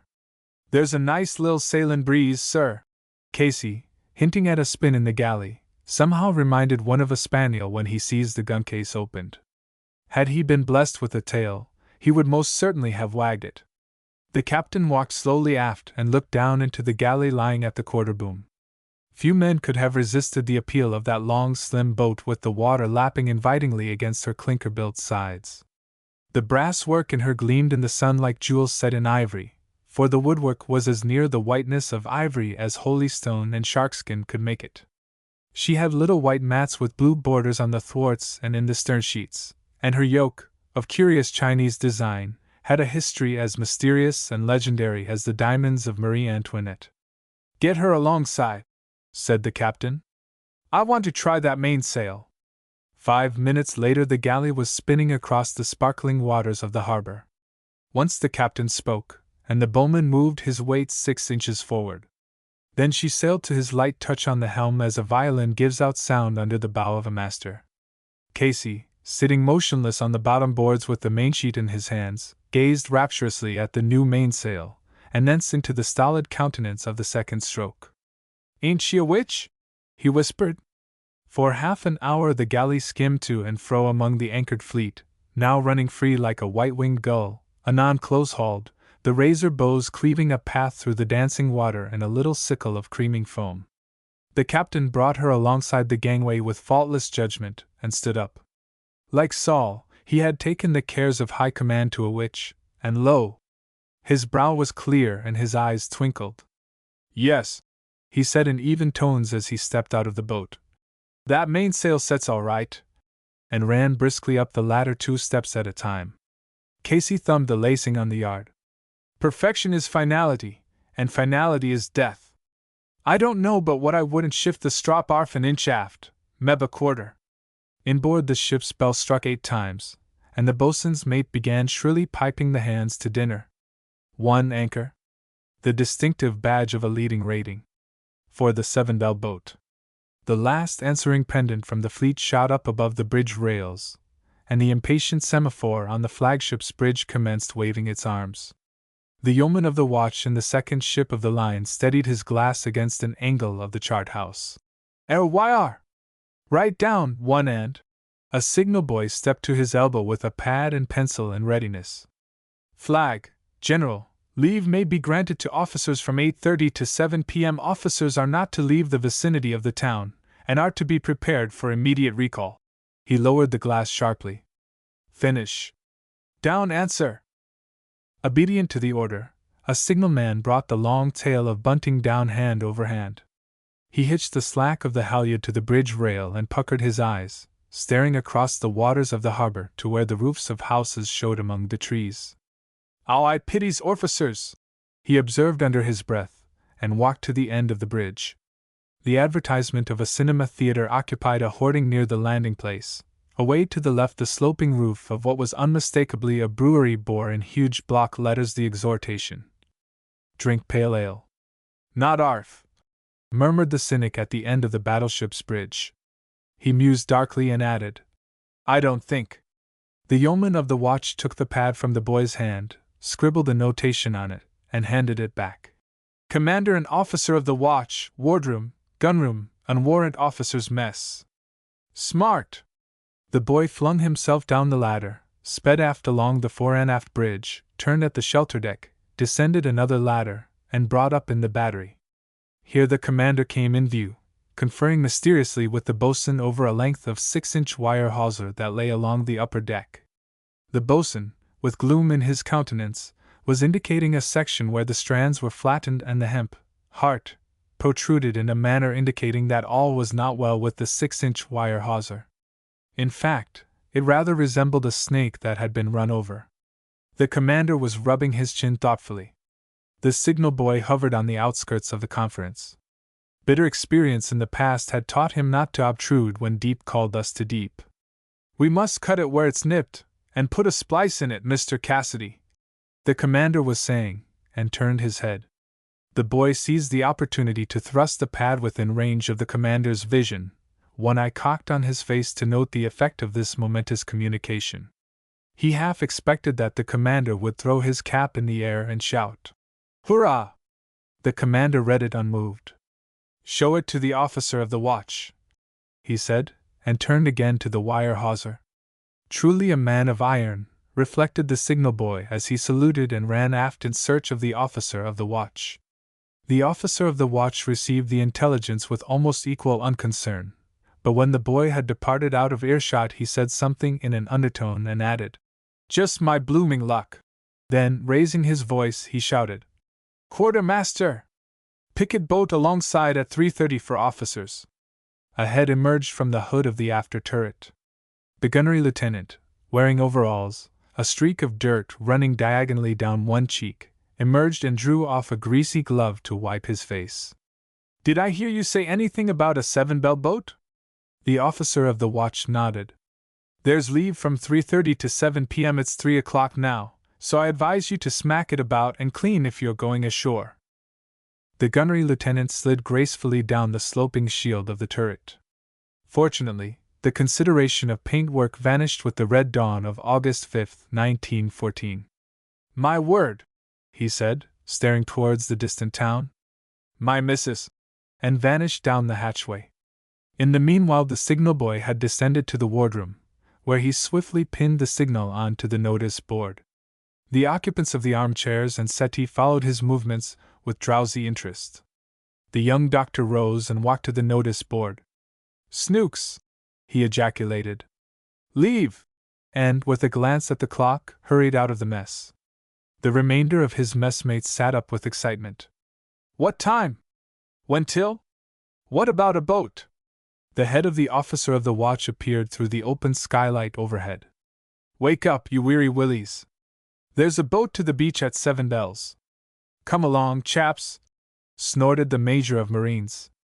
"Allon's news shifter, let us shift." And he, too, made tracks for his cabin, followed by everybody who could be spared by the exigencies of the service, to experience for 3 blessed hours the joys of the land. The shrill voices of the midshipmen at their toilet in the after flat proclaimed that the precious moments were flying. 3 were simultaneously performing their ablutions in one basin, the supply of water to the bathroom having failed with a suddenness that could only be attributed to the malignant agency of the captain of the hold. Another burrowed feverishly in the depths of his sea chest, presenting to the flat much the same appearance as a terrier does when busy at a rabbit hole. He emerged flushed but triumphant with a limp garment in his grasp. "I knew I had a clean shirt," he confided to his neighbor. "I told my servant so a fortnight ago. He swore that every one I possessed had been left behind in the wash at Malta." His neighbor made no reply, being in the throes of buttoning a collar which fitted him admirably at Osborne College, but which somehow had lately exhibited an obstinate determination to meet no more round his neck. However, physical strength achieved the miracle, and he breathed deeply. "I shouldn't sweat to shift your shirt," he consoled. "It looks all right. Turn the cuffs up." "I've turned them up 3 times already," replied the excavator, donning his find. "There are limits." Another midshipman came across the crowded flat and calmly rummaged in the open till of the speaker's sea chest. "Where's your hair juice?" "All right, I've got it." He anointed himself generously with a mysterious green fluid out of a bottle. "My people are staying at a pub ashore here. Will you come and have tea, Jaggers? Kedgerie's coming, too." The owner of the green unguent, who was feverishly dusting his boots with a pajama jacket, signified his pleasure in accepting the invitation. The sentry on the aft deck stepped to the head of the ladder with a bellows, on the mouth of which a small foghorn was fitted, and gave a loud blast. It was the customary warning that the officer's boat would be alongside in 5 minutes. The assistant clerk ran distractedly for the ladder. "There's 1G! Have I got time to borrow 5 bob from the messman before the boat shoves off?" "You might borrow 5 bob from me while you're about it," shouted a belated engine-room watchkeeper, struggling into his clothes. "And me, too," called another. "Buck up, for the Lord's sake, and we'll have poached eggs for tea. And cherry jam." supplemented another visionary voluptuously. And radishes. Here a figure, who had been sitting on the lid of his chest swinging his legs, tilted his cap onto the back of his head with a snort that suggested outlawry and defiance to the world at large. "Hello!" exclaimed a neighbor, wielding a clothes brush with energy. "What's up? Aren't you coming ashore? It isn't your first dog, is it?" The outlaw shook his head. "No, my leave's jammed. You know that beastly 6-inch wire hawser? We were bringing it to the after capstan yesterday, and the commander—" The aft-deck sentry gave 2 blasts on his foghorn. Chest lids banged, keys rattled. "Jolly rough luck," commiserated his friend, and joined the stampede for the quarterdeck. In 30 seconds the flat was deserted save for the disconsolate figure swinging his legs. Presently he climbed down from his chest and wended his way by devious and stealthy routes to the after conning tower, where he smoked a surreptitious cigarette in defiance of the king's regulations and admiralty instructions, his age being 16, and felt better. In the meanwhile the picket boat was driving her way shoreward with the emancipated members of wardroom and gunroom clustered on top of the cabin and in the stern sheets. "Bunge," said the first lieutenant, "come to the club and have tea and play pills afterwards?" The India-rubber man shook his head. "No, thanks, I'm afraid I've got something else to do." The paymaster contemplated him thoughtfully. "Bunge, my lad, the darkest suspicions fill my breast. Wherefore these carefully creased trousers, this liberal display of fine linen and flashing cufflinks withal? Our Sunday monkey jacket, too? Can it be? No." He appealed to the occupants of the stern sheets. "Don't tell me the lad is going poodle faking." "1. His hands are warm and moist," confirmed one of the watch-keepers. "He wipes them furtively on the slack of his trousers in frightened anticipation." The India-rubber man reddened. "You silly asses!" The junior watchkeeper squirmed with delight. He's going poodle faking. And in wartime, too. You dog bunch! Can't a fellow know people ashore without a lot of untutored clowns trying to be funny about it?" demanded the victim. "It's the spring," said the young doctor. "Bunge young fancy is lightly turning, yes it is." The surgeon sniffed the air judicially. "The bay rum upon your hair proclaims it." "Ah me! The heyday of youth," he sighed. "Time was when love and I were well acquainted." "That's a fact," retorted the India-rubber man bitterly. "But you needn't brag about it. I haven't been shipmates with you for 4 years for nothing. There's nothing you can tell me about your hideous past that I don't know already." The picket boat slid alongside the landing place and went astern. The engineer commander made his way towards the little cabin. As the senior officer of the party, his was the privilege of embarking last and disembarking first. "Don't wait for me," he said. "Unstow! I've got to get my golf clubs." The India-rubber man took him at his word.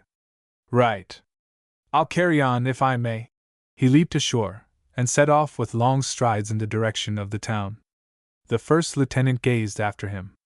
There was a general feeling that the India-rubber man had suddenly assumed an unfamiliar and inexplicable role. "Now, what the devil is he up to, I wonder?" The others, mystified, shook their heads. 2.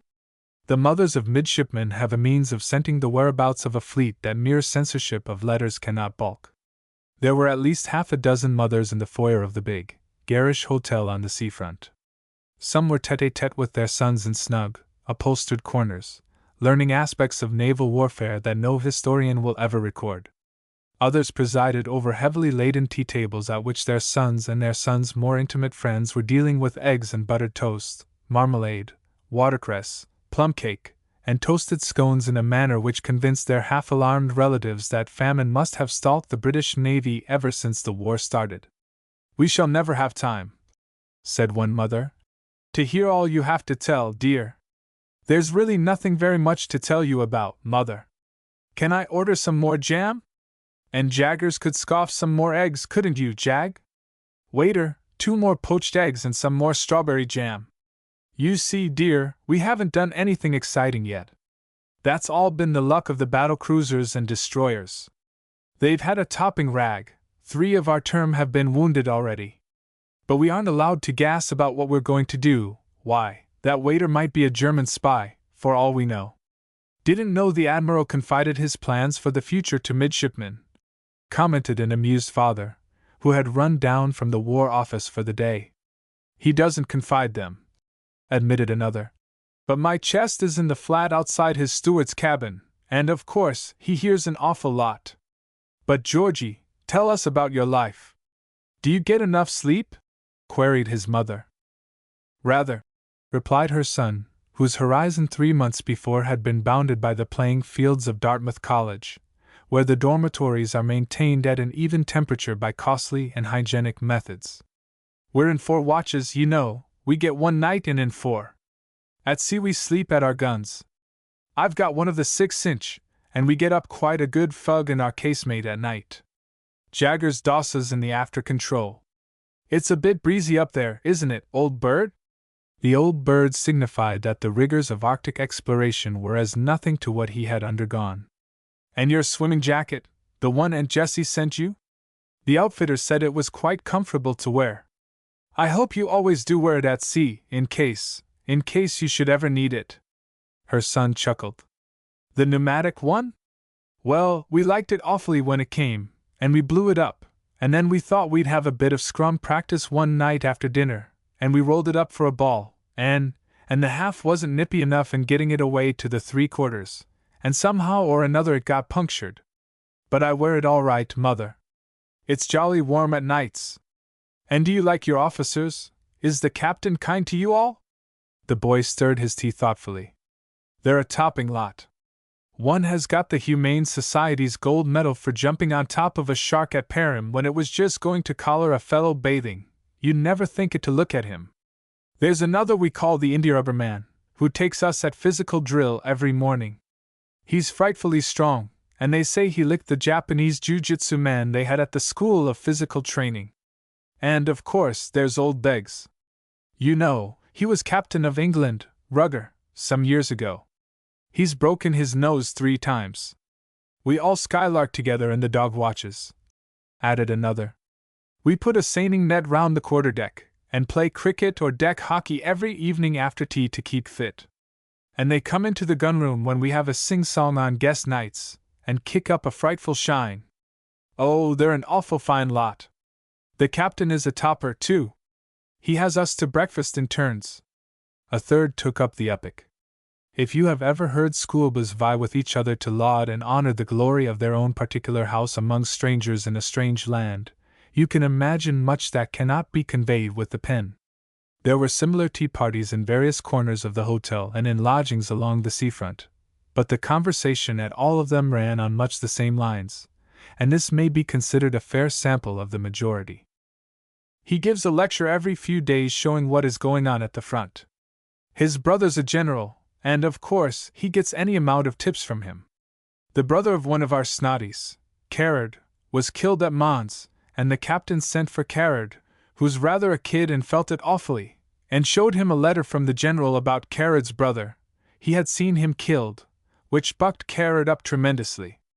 In fact, he rather puts on side now, because he's the only one in the gunroom who has lost a brother. And you don't wish you were back at Dartmouth again? Dartmouth! The speaker's voice was almost scornful. Why, Mother! Kedgeree here would have got his first 11 cap this term if we'd stayed, and even he. A small midshipman with remarkable steel-grey eyes, who had not hitherto spoken much, shook his head emphatically and flushed at hearing his nickname pronounced in open conversation ashore. We were treated like kids there, he explained.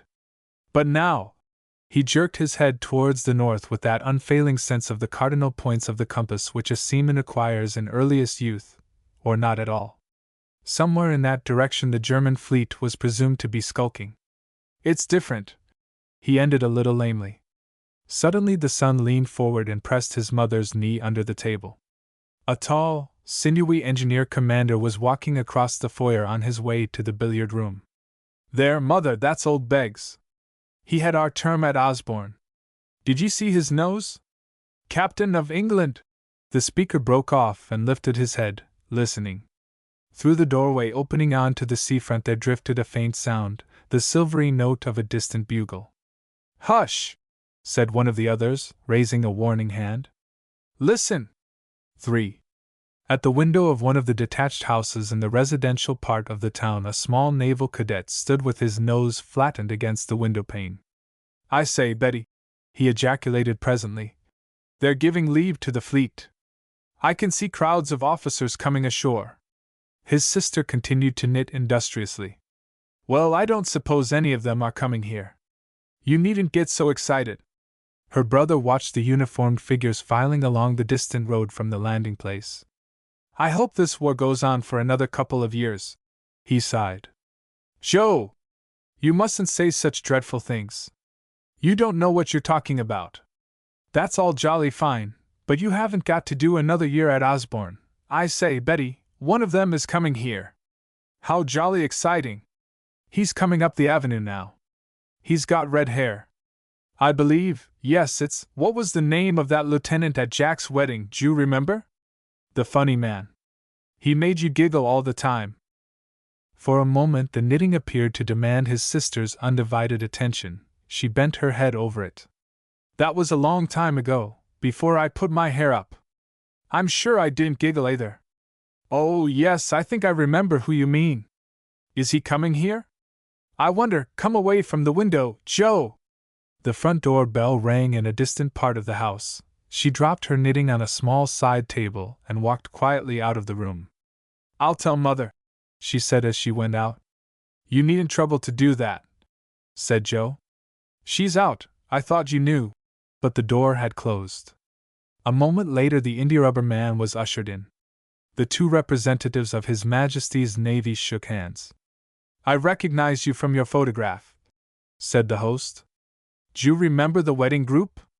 You were a groomsman when Jack and Millie were married, weren't you?" "I was," replied the India-rubber man. "I performed a number of menial offices that day. But were you there? I don't seem to remember you." Joe shook his head. "No, I had mumps. Wasn't it rot? It must have been an awful good rag. But I remember about you because Betty told me afterwards. She's my sister, you know. She said you were. Oh, here she is." Betty entered. She cast one swift glance at her brother that might have been intended to convey interrogation or admonition, or both, and then greeted the India-rubber man with friendly composure. "How nice of you to come and see us! Mother is out, I'm afraid, but she will probably be in presently. Do sit down. Yes, of course I remember you. Joe, ring the bell, and we'll have tea. We were opposite numbers at your brother's wedding," said the India-rubber man, taking a seat, and nervously hitching up the legs of his trousers to an unnecessary extent. "Yes, I remember restraining you with difficulty from going into the garden to eat worms. Nobody," she broke off abruptly. "What a long time ago that seems!" She laughed quietly and considered him with merriment in her pretty eyes. The India-rubber man made a swift mental comparison between the schoolgirl bridesmaid who vied with midshipmen in devouring ices, and his hostess of 3 years or so later. "Doesn't it?" he said. For one instant their eyes met, shyly questioning, a little curious. The laughter died out of hers. "My eldest brother's in the North Sea now. We haven't seen him since the war started." The India-rubber man nodded. "Yes, he's in a battle cruiser, isn't he? We don't get ashore much either, as a matter of fact. But today," he entered into a lengthy statement of naval policy that led up to his visit and the circumstances connected with it. It was a rather tedious explanation, but it filled in the time till tea arrived, when Betty busied herself among the teacups. Her brother drew his chair close to their guest, and sat regarding him with breathless expectancy. Was this the side-splitting humorist Betty had talked so much about for months after the wedding, and then abruptly refused to mention again? Joe experienced a growing sense of disillusionment. There was nothing about the India-rubber man's conversation to justify high hopes of laughter-provoking humor. In fact, the guest's general demeanor compared unfavorably with that of the curate, a shy young man, victim, had Joe but known it, of a hopeless and unrequited passion. Joe handed the India-rubber man his cup with the air of one prepared to enjoy at all events the spectacle of a juggling trick with the teaspoon or saucer. The guest's chief concern, however, appeared to be in finding a more secure resting place for it than his knee, coupled with anxiety not to drop crumbs on the carpet. Betty, presiding behind the silver tea tray, had adopted her most grown-up manner.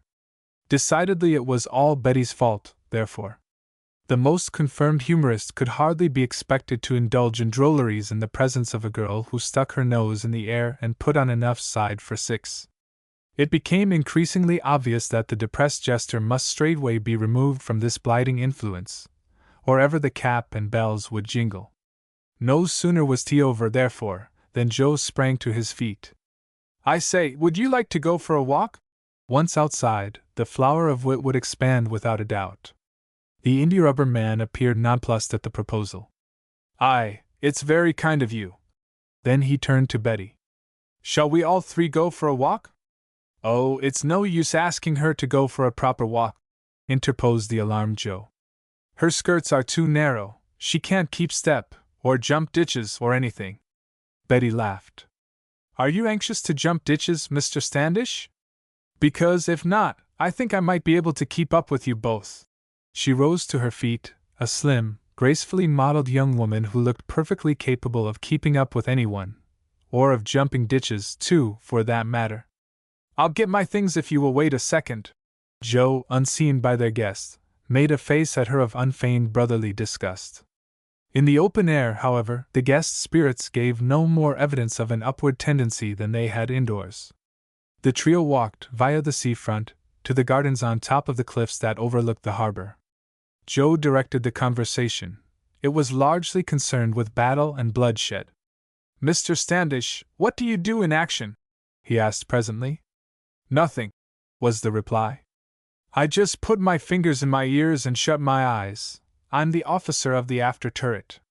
But when it's all over, I put on overalls and crawl about the works on my stomach and get a dirty face with the best of them.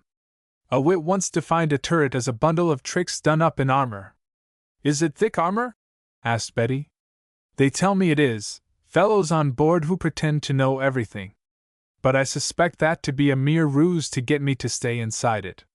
Joe sighed. "I do envy you," he said. "Everyone seems to have something to do, 'cept me. Even Betty here." The india-rubber man turned his head sharply. "Why, what?" Betty turned pink. "I'm going to nurse, on the East Coast. My old school has been turned into a hospital. And the other day Miss Dacker, she was the principal, you know, and she is nursing there now, wrote to Mother, and said they would take me." "But," said the india-rubber man, "d'you think you could stick it, hacking off fellows' legs, and that sort of thing? Blessed if I could do it." "Oh, yes," was the calm reply. "I passed all my exams, a long time ago. In fact, I've been working down here at this hospital for the last 6 months. We learned a good deal at school, you see. Home nursing and so on. Did you, by Jove? Simple dishes for the sick room and spica bandages, and all the rest of it?" Betty laughed. "Oh, yes, all that." The india-rubber man glanced at her small, capable hands, and from them to the dainty profile beside him. "Well," he said, "if I get bent by an 8-inch shell, I shall know where to come." Betty laughed again. "I should have to look that up in a book, then, before I nurse you. It might mean complications." "It might," replied the india-rubber man. From the town below, where here and there a window went suddenly aflare with the reflection of the sunset light, there drifted up to them the faint, clear call of a bugle. Another took it up along the front, and yet another. The india-rubber man raised his head abruptly. "That's the recall," he said, and turned towards the ships. "Yes, they've hoisted the Blue Peter.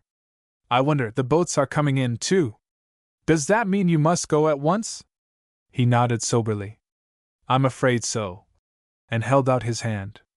"Goodbye." "Hello," said Joe. "I say, you're not off, are you? What's up?" "That's what I'm going to find out," was the reply. "I believe it's another of their dodges to lure me inside my turret. Goodbye, Miss Betty. Don't forget to read up the book of the words, in case of complications." "Goodbye." The india-rubber man departed down one of the steep paths that led to the lower road and the landing place. The brother and sister turned and walked slowly back to the house. Their conversation on the way was confined to speculation on the part of Joe as to the reason for this sudden recall. His theories covered a wide range of possibilities. Only when they reached the house did Betty volunteer a remark, and then in the privacy of her own room, whose window looked out across the harbor and the sea. "Oh, I hate the war," she said.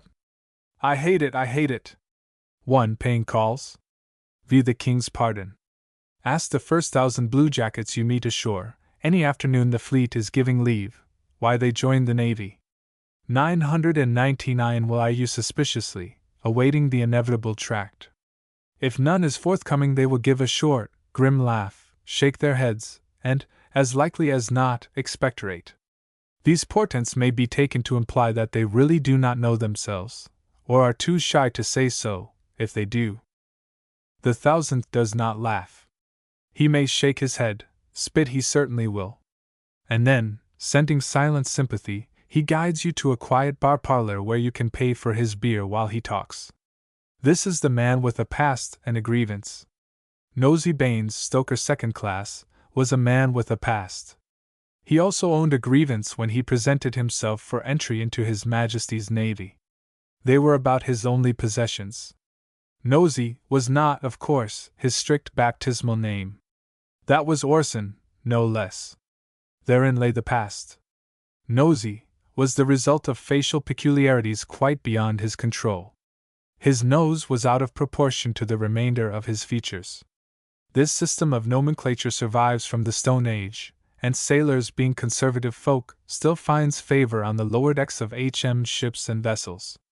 The writer in the certificate office at the Naval Depot, where Nosey Baines was entered for service as a second-class stoker under training, had had a busy morning. There had been a rush of new entries owing to the conclusion of the hop-picking season, the insolvency of a local ginger beer bottling factory, and other mysterious influences. Nosey's parchment certificate, that document which accompanies a man from ship to ship, and containing all particulars relating to him, is said to be a man's passport through life, was the 19th he had made out that morning. Name? Nosey spelt it patiently. Religion? Nosey looked sheepish and rather flattered, as a Hottentot might if you asked him for the address of his tailor. The writer gave the surface of the parchment a preparatory rub with a piece of india rubber. Well, come on, R.C., Church of England Methodist. Nosey selected the second alternative. It sounded patriotic at all events. Next o' kin? Nearest relative? Never had none, replied Nosey haughtily. I'm a Norfun. Ain't you got no one? Asked the weary writer. He had been doing this sort of thing for the last 18 months, and it rather bored him. S'pose you was to die, wouldn't you like no one to be told? Nosey brought his black brows together with a scowl and shook his head. This was what he wanted, an opportunity to declare his antagonism to all the gentler influences of the land. If he were to die even. The ship's corporal, waiting to guide him to the new entry mess, touched him on the elbow. The writer was gathering his papers together. A sudden wave of forlornness swept over Nosey. He wanted his dinner, and was filled with emptiness and self-pity. The world was vast and disinterested in him. There were evidences on all sides of an unfamiliar and terrifying discipline. You come allonger me, said the voice of the ship's corporal, a deep, alarming voice, calculated to inspire awe and reverence in the breast of a new entry. Nosey turned, and then stopped irresolutely. If he were to die. He said, relenting. Next o' kin, I ain't got none. But I got her friend Dot. He colored hotly. Miss Abel's a name, 14 Golders Square, Bloomsbury, London. Miss J. Abel. This was Janey, the grievance. It was to punish Janey that Nosey had flung in his lot with those who go down to the sea in ships. Prior to this drastic step, Nosey had been an errand boy, a rather superior kind of errand boy, who went his rounds on a ramshackle bicycle with a carrier fixed in front. Painted in large letters on the carrier was the legend, J. Holmes and Son, Fishmonger Ice, etc. And below, in much smaller letters, Cash on Delivery. Janey was a general servant in a Bloomsbury boarding house. She it was who answered the area door when Nosy called to deliver such kippers and smoked haddock as were destined by the gods and Mr. Holmes for the boarding-house breakfast table. It is hard to say in what respect Janey lit the flame of love within Nosy's breast. She was diminutive and flat-chested. Her skin was sallow from lifelong confinement in basement sculleries and the atmosphere of the Bloomsbury boarding-house.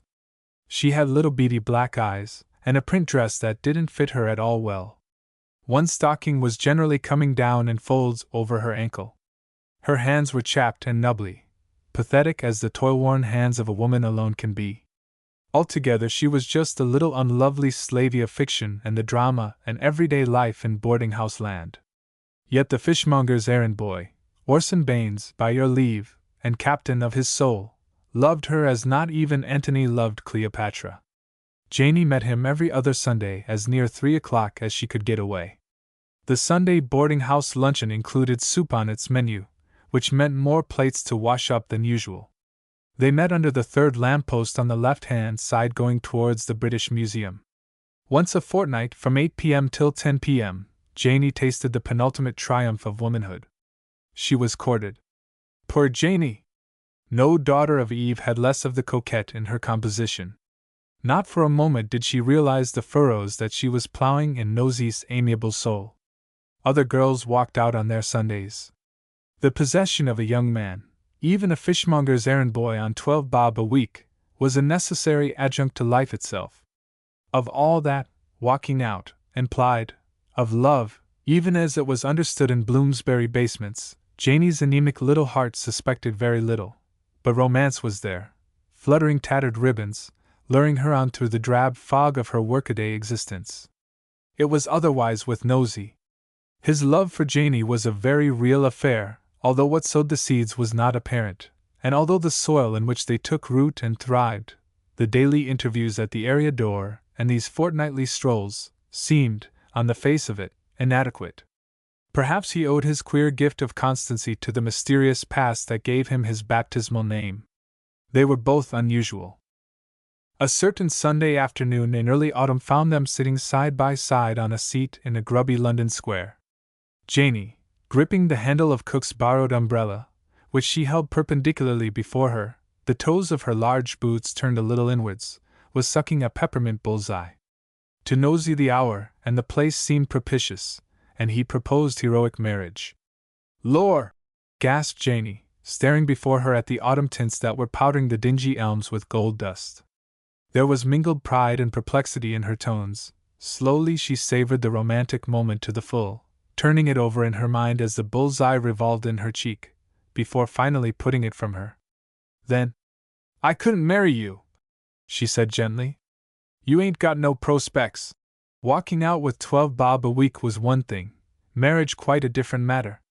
In the orphanage where she had been reared from infancy, the far-seeing sisters had, perhaps, not been unmindful of the possibility of this moment.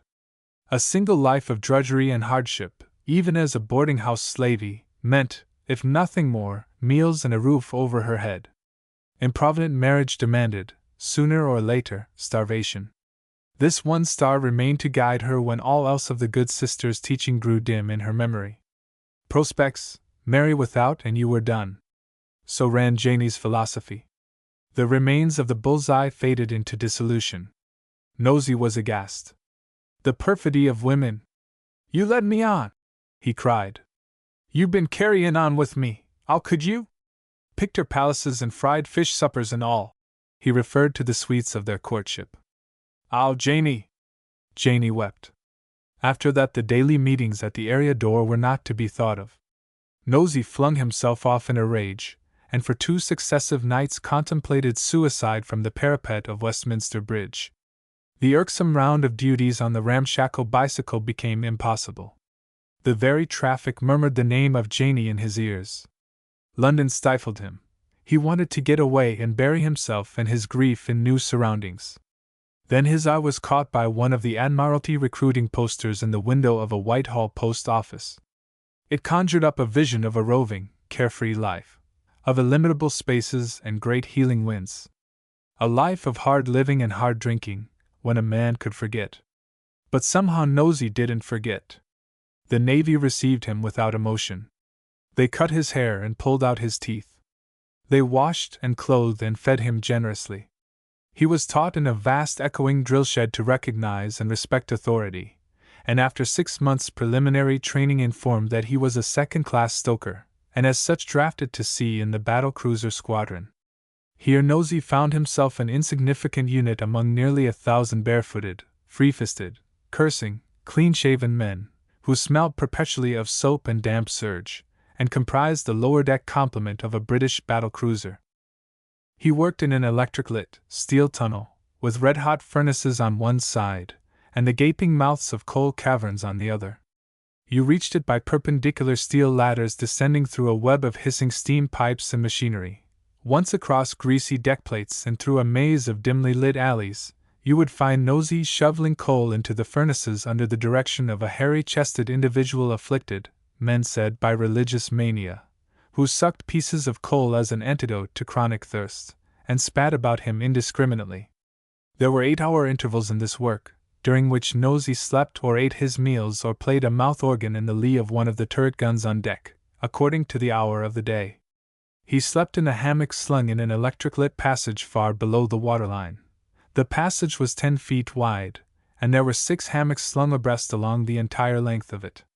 He ate his meals in a mess with 20 other men, the mess consisting of a deal plank covered with oilcloth for a table, and 2 narrower planks on either side as seats. There were shelves for crockery against the ship's side. All this woodwork was scrubbed and scoured till it was almost as white as ivory. Other messes, identical in every respect, situated 3 feet apart, ranged parallel to each other as far as the steel, enameled bulkheads. There were 20 men in each mess, and 17 messes on that particular mess deck, and here the members simultaneously ate, slept, sang, washed their clothes, cursed and laughed, skylarked or quarreled all round during the waking hours of their watch-off. Still Nosey did not forget. Then came Janie's letter from the Middlesex Hospital. Janie was in a decline. The men who go down into trenches in the firing line are, if anything, less heroic than the army of cooks and Janies who descend to spend their lives in the basement, domestic offices, of Bloomsbury. Dark and ill-ventilated in summer, gaslit and airless throughout the foggy winter. Flight upon flight of stairs up which Janie daily toiled 100 times before she was suffered to seek the attic she shared with cook under the slates. Overwork, lack of fresh air and recreation, all these had told at last. Nosey availed himself of week-end leave from Portsmouth to journey up to London, and was permitted an interview with her in the big airy ward. Neither spoke much. At no time had they been great conversationalists, and now Janie, more diminutive and angular than ever, lost in the folds of a flannel nightgown, was content to hold his hand as long as he was allowed to remain. The past was ignored, or nearly so. "You didn't orter gone off like that," said Janie reproachfully. "But I'm glad you're a sailor. You looks beautiful in them clothes. And there's prospects in the Navy." Poor little Janie, she had prospects herself at last. He left the few flowers he had brought with the sister of the ward when the time came to leave. The nurse followed him into the corridor. "Come and see her every visiting day you can," she said. "It does her good and cheers her. She often speaks of you." Nosey returned to Portsmouth and his ship. His mess, the mess deck itself, was agog with rumors. Had he heard the buzz? Nosey had not. "I been to London to see a friend," he explained. Then they told him. The battle-cruiser to which he belonged had been ordered to join the Mediterranean fleet. That was Monday. They were to sail from Malta on Thursday. And Janie was dying in the Middlesex Hospital. The next visiting day found him at Janie's bedside. But instead of his spick-and-span serge suit of number ones, and carefully ironed blue collar, Nosey wore a rusty suit of civvies, civilian clothes.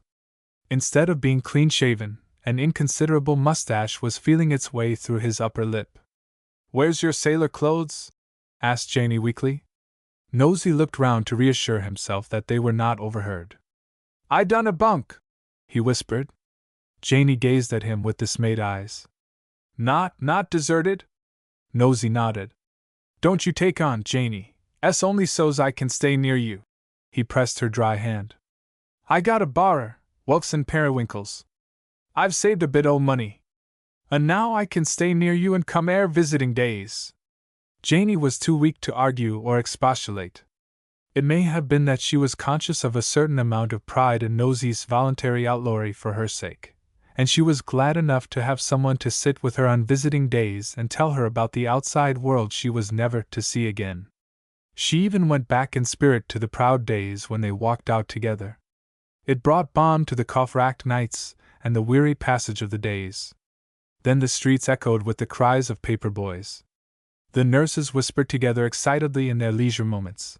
The doctors seemed to acquire an added briskness. Once or twice she heard the measured tramp of feet in the streets below, as a regiment was moved from one quarters to another. England was at war with Germany, they told her. But the intelligence did not interest Janey much at first. That empires should battle for supremacy concerned her very little, till she remembered Nosey's late calling. It was 2 days before she saw him again, and he still wore his city suit.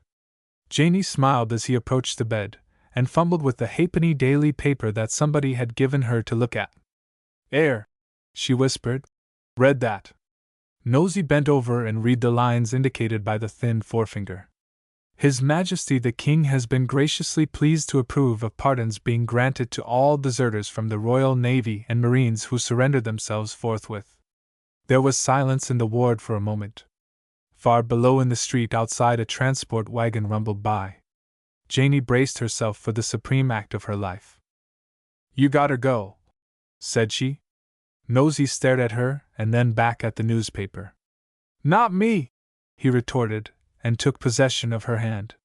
That's the King's pardon, said Janey, touching the halfpenny news sheet with transparent fingers. Tain't no use you comin' ere no more, 'cause I won't see you. I'll ask 'em at the door not to let you in. Nosey knew that note of indomitable obstinacy in the weak voice. He knew, as he sat looking down upon the fragile atom in the bed, that he could kill her with the pressure of a finger. But there was no way of making Janey go back on her decision once her mind was made up. If there's a war, you orter be fightin', she added. There's prospects. Her weak voice was almost inaudible, and the nurse was coming down the ward towards them. Nosey lifted the hot, dry little claw to his lips. If you says I gotter go, I'll go, and rose to his feet. Course you gotter go. The King says so, and I says so. Don't you get worritin' about me. I'll be all right when you comes home with your medals. Nosey caught the nurse's eye and tiptoed out of the ward. Janey turned her face to the valley of the shadow. 6 an offshore wind. The circular rim of the foretop took on a harder outline as the sky paled at the first hint of dawn. From this elevation it was possible to make out the details of the ships astern, details that grew momentarily more distinct. Day, awakening, found the battle fleet steaming in line ahead across a smooth gray sea. The smoke from the funnels hung like a long dark smear against the pearly light of the dawn, but as the pearl changed to primrose and the primrose to saffron, the somber streamers dissolved into the mists of morning. Somewhere among the islands on our starboard bow a little wind awoke and brought with it the scent of heather and moist earth. It was a good smell, just such a smell as our nostrils had hungered for many months, and it stirred a host of vagrant memories as it went sighing past the halyards and shrouds. It was the turn of the india-rubber man, with whom I had shared the night's vigil aloft, to snatch a stretch off the land, with his back against the steel side of our Erie, transcriber's note, airy? He shifted his position uneasily, and the hood of his duffel suit fell back. His face, in the dawning, looked white and tired and unshaven. Cinders had collected in the folds of the thick garment, as wind-blown snow lies in the hollows of uneven ground. As I stood looking down at him, an expression of annoyance passed across his sleeping countenance. Any old where? He said in a clear, decisive voice. Down a rabbit hole. And I laughed because the offshore wind had fluttered the same page in the book of pleasant memories that we both shared.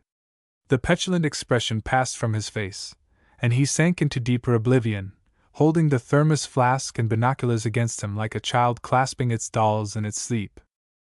It was just before we mobilized for the summer, a mobilization which, had we but known it, was to last until our book of pleasant memories was thumbed and dog-eared and tattered with much usage, that the India-rubber man suggested taking a day off and having what he called a stamp. He fetched our ordnance map and spread it on the wardroom table, and we pored over it most of the evening, sucking our pipes. All Devon is good, and for a while the lanes had called us, winding from one thatched village to another between their fragrant, high-banked hedges. Think of the little pubs, said the India-rubber man dreamily. We thought of them, but with the vision came one of cyclists of the grey sweater variety, and motorists filling the air with petrol fumes and dust. There was the river, woodland paths skirting in the evening a world of silver and grey, across which bats sketched zigzag flights. Very nice in the dimpsy light, but stuffy in the daytime. So the moor had it in the end. We would trudge the moor from north to south, never seeing a soul, and aided by map and compass, learn the peace of a day spent off the beaten tracks of man. We had been in the train some time before the India-rubber man made his electrifying discovery. "Where's the map?" We eyed one another severely and searched our pockets. "We were looking at it before I went to get the tickets," he pursued. "I gave it to you to fold up." So he had. I left it on the station seat. At a wayside station bookstall we managed to unearth an alleged reproduction of the fair face of South Devon to replace the lost map. The India-rubber man traced the writhings of several caterpillars with his pipe stem. "These are tors," he explained generously. After this we studied the map in silence, vainly attempting to confirm our recollections of a course marked out the previous evening on an ordnance survey map. We were both getting slightly confused when, with a screech of brakes, the train pulled up at the little moorside station that was our destination by rail. Sunlight bathed the grey buildings on the platform and the sleepy village beyond. From the blue overhead came the thin, sweet notes of a lark, and as we listened in the stillness we heard a faint whispering, swish, like the sound of a very distant reaper. It was the wind flowing across miles of reeds and grass and heather from the distant Atlantic. But it was not until half an hour later, when we breasted the crest of the great hogback that stretched before us like a rampart, that we ourselves met the wind. It came out of the west, athwart the sun's rays, a steady rush of warm air, and with it came the tang of the sea and hint of honey and new-mown hay that somehow clings to Devon moorland through all the changing seasons. A cluster of giant rocks piled against the sky to our left drew us momentarily out of our course. With some difficulty we scrambled up their warm surfaces, where the lichen clung bleached and russet, and stood looking out across the rolling uplands of Devon. Worthier adventurers would have improved the shining hour with debate as to the origin of this upflung heap of nature's masonry. Had it served departed Phoenicians as an altar? Heaven and the archaeologists alone knew. To the northward the patchwork of plough and green corn, covert and hamlet commenced at the edge of the railway and stretched undulating over hill and dale to where a grey smudge proclaimed the sea. South lay the moor, inscrutable and mysterious, dotted with the monuments of a people forgotten before walls ringed the 7 hills of Rome. The outlines of Tours, ever softening in the distance, led the eye from rugged crest to misty beacon till, 40 miles away, they dissolved into the same grey haze. The India-rubber man pointed a lean, prophetic forefinger to the rolling south. "There's Wheatwood," he said. "Come on." And so, shouldering our coats, with the hot sunlight on our right cheeks and the day before us, we started across Dartmoor. For nearly 2 hours the tor from which we had started watched with friendly reassurance over intervening hills. Then it dipped out of sight, and we were conscious of a sudden loneliness in a world of enigmatic hut circles, peopled by sheep and peewits. We were working across a piece of ground intersected by peat cuttings, and after half an hour of it the India-rubber man fished out the map and compass from his pocket. "There ought to be a clump of trees, a hut circle, and a Roman road knocking about somewhere. Can you see anything of them?" I searched the landscape through glasses from my recumbent position in the heather, but prolonged scrutiny failed to reveal a single tree, nor was the Roman road startlingly obvious in the trackless waste. Our map had proved too clever for us. In the circumstances there was only one thing to be done. With awful calm we folded the sheet, tore it into little pieces, and hid them in a rabbit hole. For about 5 miles after that we kept along a promontory that shouldered its way across an undulating plain, ringed in the distance by purple hills, Then we sighted our distant landmark, a conical beacon that we had been steering for. We were descending, thigh-deep in bracken, when the wind bore down to us from a dot against the skyline of a ridge the tiniest of thin whistles.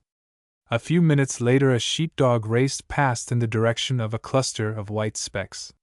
For a while we watched it, and each lithe, effortless bound, as it passed upon its quest, struck a responsive chord within us, we who floundered clumsily among the boulders in our path. But for all this momentary exhilaration, it seemed a long time later that we struck the source of the burn which would in time guide us to our halfway halting place. To us, who had been nurtured on its broad bosom, there was something almost pathetic, as in meeting an old nurse in much reduced circumstances, about this trickle among the peat and moss. Lower down, however, it widened, and the water poured over granite boulders, with a bell-like contralto note, into a succession of amber pools. There we shed our few garments on the bank, and the moments that followed, from the first exultant thrill as the water effervesced over our bodies till we crawled out dripping to dry in the wind and sun, seemed to hold only gratitude, an immense undefined gratitude to the power that held all life. At its heels came hunger, wonderfully well defined. Lower down, where the road that stretches like a white ribbon over the bosom of the moor crosses the river, there is an inn. I will not name it. Writers of poems and guidebooks, worthier penmen all, have done that. Besides, quite enough people go there as it is.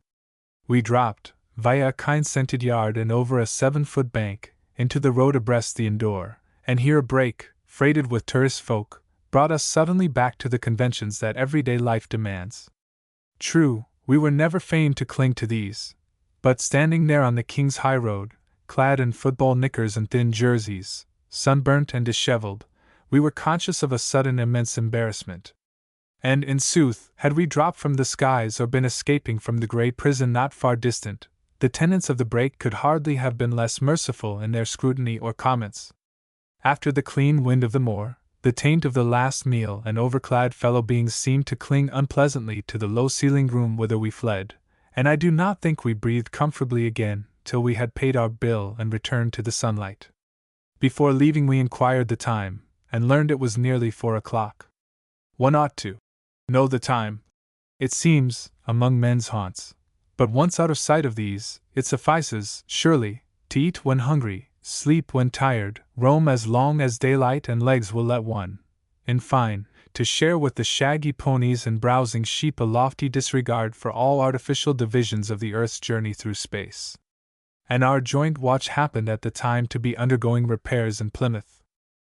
To follow the ramifications of a road gives one no lasting impression of the surrounding country, but directly a wanderer has to depend on landmarks as a guide, all his powers of observation quicken.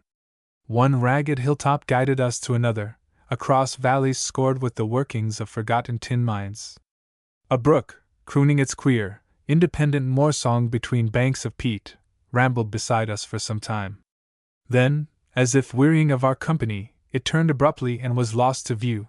In the summer stillness of late afternoon we heard it babbling on long after our ways separated. If the truth be known, I suspect it deemed us dullish dogs. But we were tiring, not with the jaded weariness begotten of hard roads, when the spine aches and knees stiffen.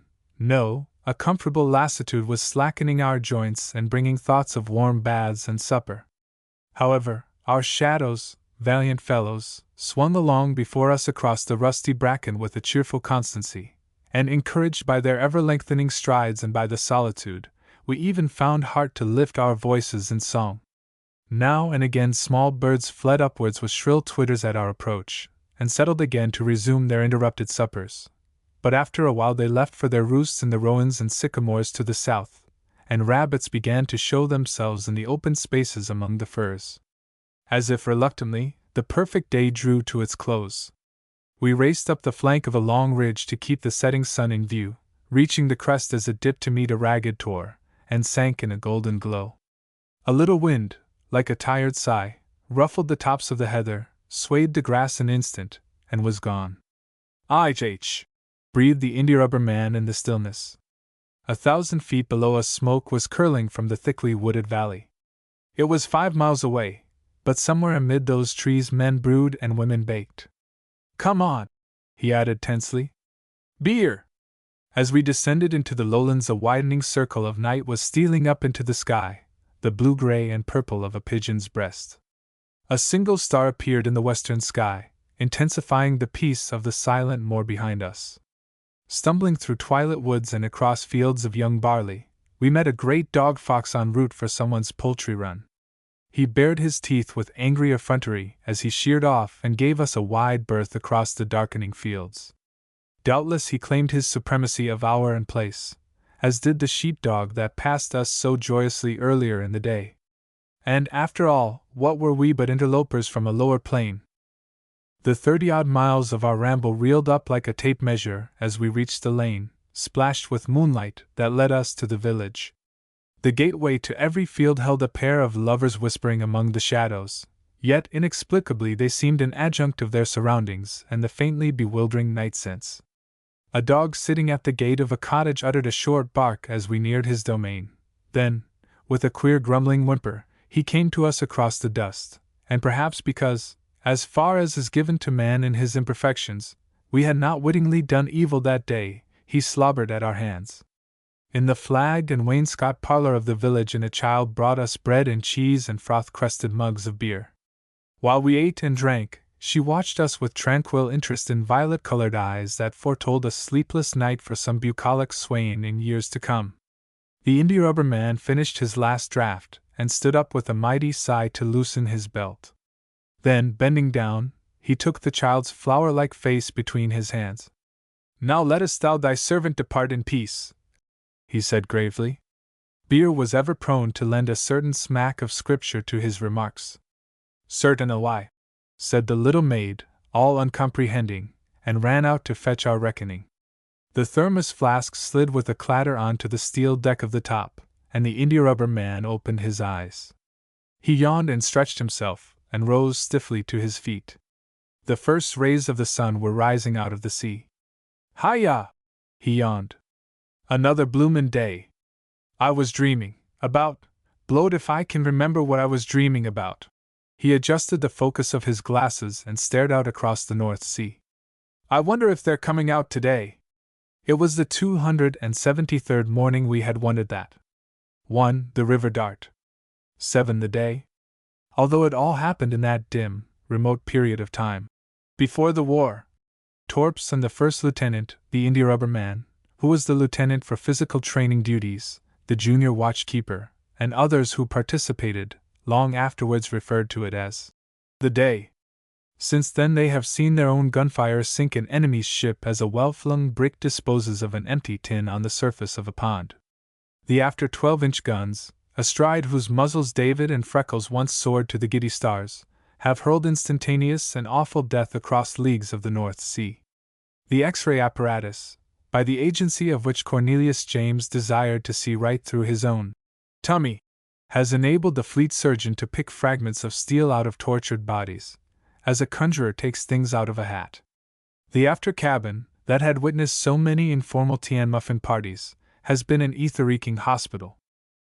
Yet these memories grew blurred in time, as mercifully such memories do. It was another and more fragrant one that sweetened the grim winter vigil in the north, when every smudge of smoke on the horizon might have been the herald of Armageddon. They were yet to see men die by scores in the shambles of a wrecked battery, by hundreds on the shell-torn decks of a ship that sank, fighting gallantly to the last. And the recollection of what I am about to relate doubtless supplied sufficient answer to the question that at such times assails the minds of men. Two who helped in that unforgettable goodnight scene on the aft deck were destined to add their names to the roll of Britain's honor. It is not too much to hope that the echo of children's merriment guided their footsteps through that dark valley of the shadow to the peaks of eternal laughter which lie beyond. It all started during one of those informal tea parties the skipper's missus sometimes held in the after cabin. They were delightful affairs. You needn't accept the invitation if you didn't want to. There was no necessity to put on your best monkey jacket if you did. You were just told to blow in, if you wanted some tea, and then you made your own toast, and there was China tea, in a big blue and white pot, that scented the whole cabin. The skipper's missus sat by the fire, with her hands linked round her knees in her habitually graceful and oddly characteristic attitude. Torps and Jess, Those gentle philosophers occupied the chintz-covered settee. The AP sat on the hearthrug, cross-legged like a tailor, so that he could toast and consume the maximum number of muffins with the minimum amount of exertion. The junior watchkeeper, who by his own admission went all the bundle on his tea, and the india-rubber man, who was clumsy with a teacup, shared the table and a jam-pot, and sat munching, tranquil-eyed, like a pair of oxen in a stall. The captain and the first lieutenant were rummaging through the drawers of the knee-hole table in search of an ancient recipe of the former's for manufacturing varnish of a peculiar excellence wherewith to beautify the quarter-scene on the aft deck. "How are the children?" asked the torpedo lieutenant, helping himself to milk and just to a lump of sugar. "Out of quarantine yet?" "Yes," replied the youthful mother of Georgina, Jane, and Cornelius James. "At last, poor things! Christmas is such a wretched time to have measles. No parties, no Christmas tree." The AP looked up from the absorbing task of buttering a muffin to his satisfaction. "D'you remember the Christmas when you all came on board? Wasn't it a rag? I broke my glasses because I was a tiger. I was that fierce. And I was chased by the dockyard police all the way from the Admiral Superintendent's garden with a young fir tree under my arm.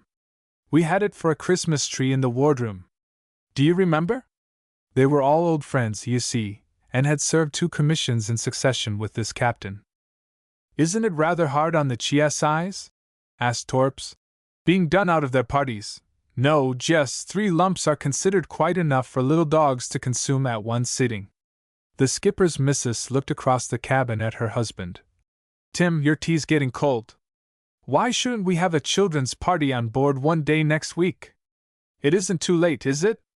"Yes, sir," chimed in the india-rubber man. "A pukka children's party, with windsails for them to slither down and a merry-go-round on the after capstan?" The captain drank his tea thoughtfully. His blue eyes twinkled. "Let us have a definition of children, Standish. I seem to remember a certain bridesmaid at the gunnery lieutenant's wedding of what I believe is technically called the flapper age." "Quite right, sir," cut in the torpedo lieutenant. "Our lives were a misery for weeks afterwards. He burbled about shy flowerets in his sleep, sir." The india-rubber man blushed hotly. "Not teal, sir. They're talking rot. She thought I was 90, and daft at that. They always do," he added, sighing, the sigh of a sore heart that motley traditionally covers. "I propose that we have no one older than Georgina or younger than Cornelius James," suggested the junior watchkeeper. "That limits the ages to between 10 and 7, and then I think Standish's susceptible heart would be out of danger." "How many children do you propose to turn loose all over the ship?" inquired the first lieutenant dourly. "No one seems to have taken my paint work into consideration. It's all new this week."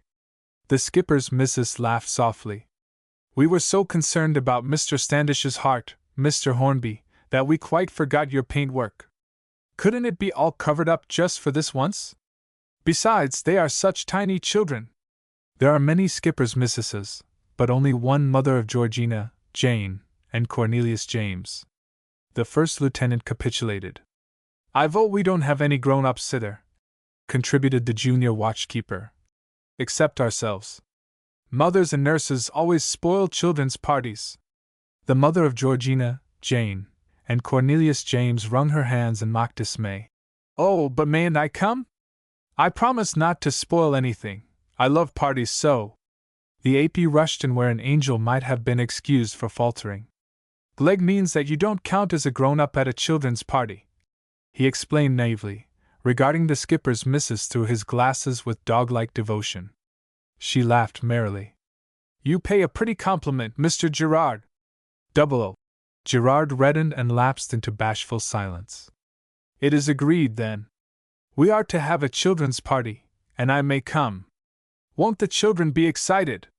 "Torps, what are you going to do with them?" asked the first lieutenant. "Besides breaking their necks by pushing them down the windsails?"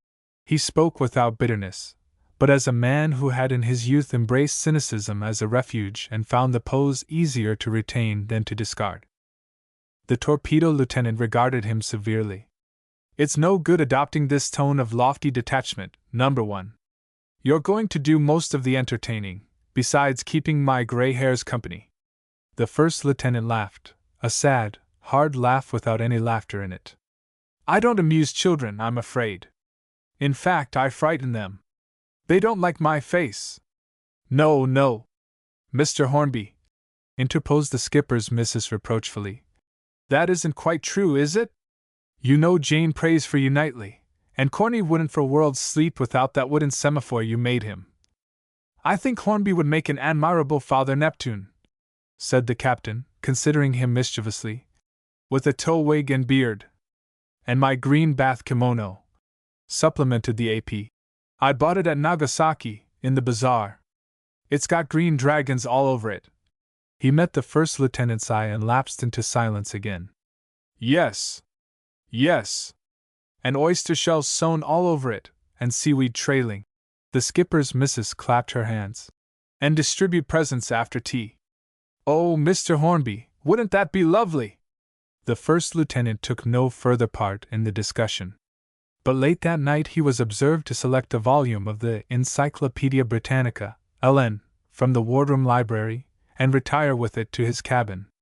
His classical education had been scanty, and left him in some doubt as to what might be expected of the son of Saturn and Rhea at a children's party. 2. "I doubt if any of 'em'll face it," said the first lieutenant hopefully, when the day arrived. "There's a nasty lop on, and the glass is tumbling down as if the bottom had dropped out. It's going to blow a hurricane before midnight. Anyhow, they'll all be sick coming off." The torpedo lieutenant was descending the ladder to the picket boat. "Bunge and I are going in to look after them. It's too late to put it off now." He glanced at the threatening horizon. "They'll be all snug once we get them on board, and this'll all blow over before tea time." Off went the steamboats, the torpedo lieutenant in the picket boat and the India-rubber man in the steam pinnace, and a tremor of excitement ran through the little cluster of children gathering at the jetty steps ashore. "It's awfully rough outside the harbor," announced Cornelius James, submitting impatiently to his nurse's inexplicable manipulation of the muffler round his neck. "I'm never sick, though," he confided to a small and rather frightened-looking mite of a girl who clung to her nurse's hand and looked out to the distant ship with some trepidation in her blue eyes. "My daddy's a captain," continued Cornelius James, "and I'm never sick, are you?" She nodded her fair head. "Yeth," she lisped sadly. "Praps your daddy isn't a captain," conceded Cornelius James magnificently. The maiden shook her head. "My daddy's an admiral," was the slightly disconcerting reply. "I shall steer the boat," asserted Cornelius James presently, by way of restoring his shaken prestige. "Oh, Corny, you can't," said Jane. "Casey always lets Georgie steer father's galley, you know he does. You're only saying that to show off." "Am not," retorted Cornelius James. "I'm a boy, girls can't steer boats, 'sides, Georgie'll be sick." "Oh, I hope there'll be a band and dancing," said Georgina rapturously. "That's all you girls think about," snorted a young gentleman of about her own age, with deep scorn. "I hope there'll be a shooting gallery, and those raspberry puffs with cream on top." His eye followed the pitching steamboats, fast drawing near. "Anyhow, I hope there'll be a shooting gallery. I say, it's rather rough, isn't it?" The children, cloaked and muffled in their wraps, watched the boats buffet their way shoreward in clouds of spray. The parting injunctions of nurses and governesses fell on deaf ears. How could anyone be expected to listen to prompted rigmaroles about bread and butter before cake? And, "Don't forget to say thank you for asking me," with the prospect of this brave adventure drawing so near? Georgina, standing on tiptoe with excitement, suddenly emitted a shrill squeal of emotion. "Oh! There's Mr. Mainwaring in the first boat." "Who's Mr. Mainwaring?" inquired a small girl with a white bow over one ear, secretly impressed by Georgina's obvious familiarity with the inspiring figure in the stern sheets of the picket boat. "Dear Mr. Mainwaring," repeated Georgina under her breath, gazing rapturously at her idol. White bow repeated her query. He's Mr. Mainwaring," replied Georgina. "My Mr. Mainwaring," which is about as much information as any young woman may reasonably be expected to give another who betrays too lively an interest in her beloved. The torpedo lieutenant waved his arm in a gesture of indiscriminate greeting, and the children responded with a fluttering of hands and dancing eyes. The steam pinnace was following hard in the wake of the picket boat. Jane, with the far-seeing eye of love, recognized the occupant instantly. "There's Mr. Standish," she said. "My Mr. Standish!" The nurse of Georgina, Jane, and Cornelius James turned to the providence that brooded over a small boy with a freckled face. "Did you ever hear such children?" she asked in an aside. "Her Mr. Standish. That's the way they goes on all day." The other nodded. "Mine's like that too, only it's our ship's sergeant of marines with him." Master Freckles' choice in the matter of an idol had evidently not lacked the wise guidance of his nurse. The boats swung alongside in the calm waters of the basin. The torpedo lieutenant handed his freight of frills and furbelows to the coxswain's outstretched arms. The small boys to a man disdained the helping hand, but scrambled with fine independence into the stern sheets. "Sit still a minute," the India-rubber man counted. 8, 12. "Hello? 6 absentees. No, Corny, you can't steer, because I'm going to clap you all below hatches the moment we get outside." He raised his voice, hailing the picket boat. "All right, Torps." The torpedo lieutenant signified that they were all aboard the lugger, and off they went. The nurses assembled on the end of the jetty waved their handkerchiefs with valedictory gestures. The wind caught their shrill farewells and tossed them contemptuously to where the gulls wheeled far overhead. "My! Isn't it blowing?" said the small boy in freckles, indifferent to his nurse's lamentations of farewell. "Look at Nanny's skirts, like a balloon." "Yes," agreed the torpedo lieutenant gravely. "It's what's called a typhoon. I've only seen one worse, and that was the day I sailed in pursuit of Bill Blubbernose, the bargee buccaneer." Georgina cast him a glance of passionate credence. "Oh!" gasped Freckles. "Have you really chased pirates?" The torpedo lieutenant nodded. A certain 3 weeks spent in an open cutter off the coast of Zanzibar, as a midshipman, still remained a vivid recollection.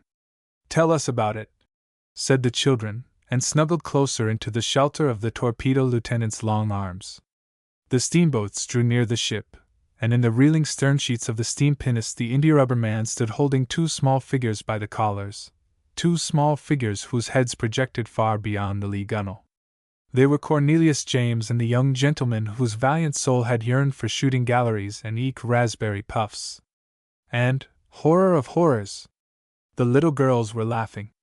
The picket boat had no casualties to report, and as she went plunging alongside, the junior watchkeeper, in sea boots at the bottom of the ladder, heard the torpedo lieutenant say, "We cut their noses off and nailed them to the flying jibboom."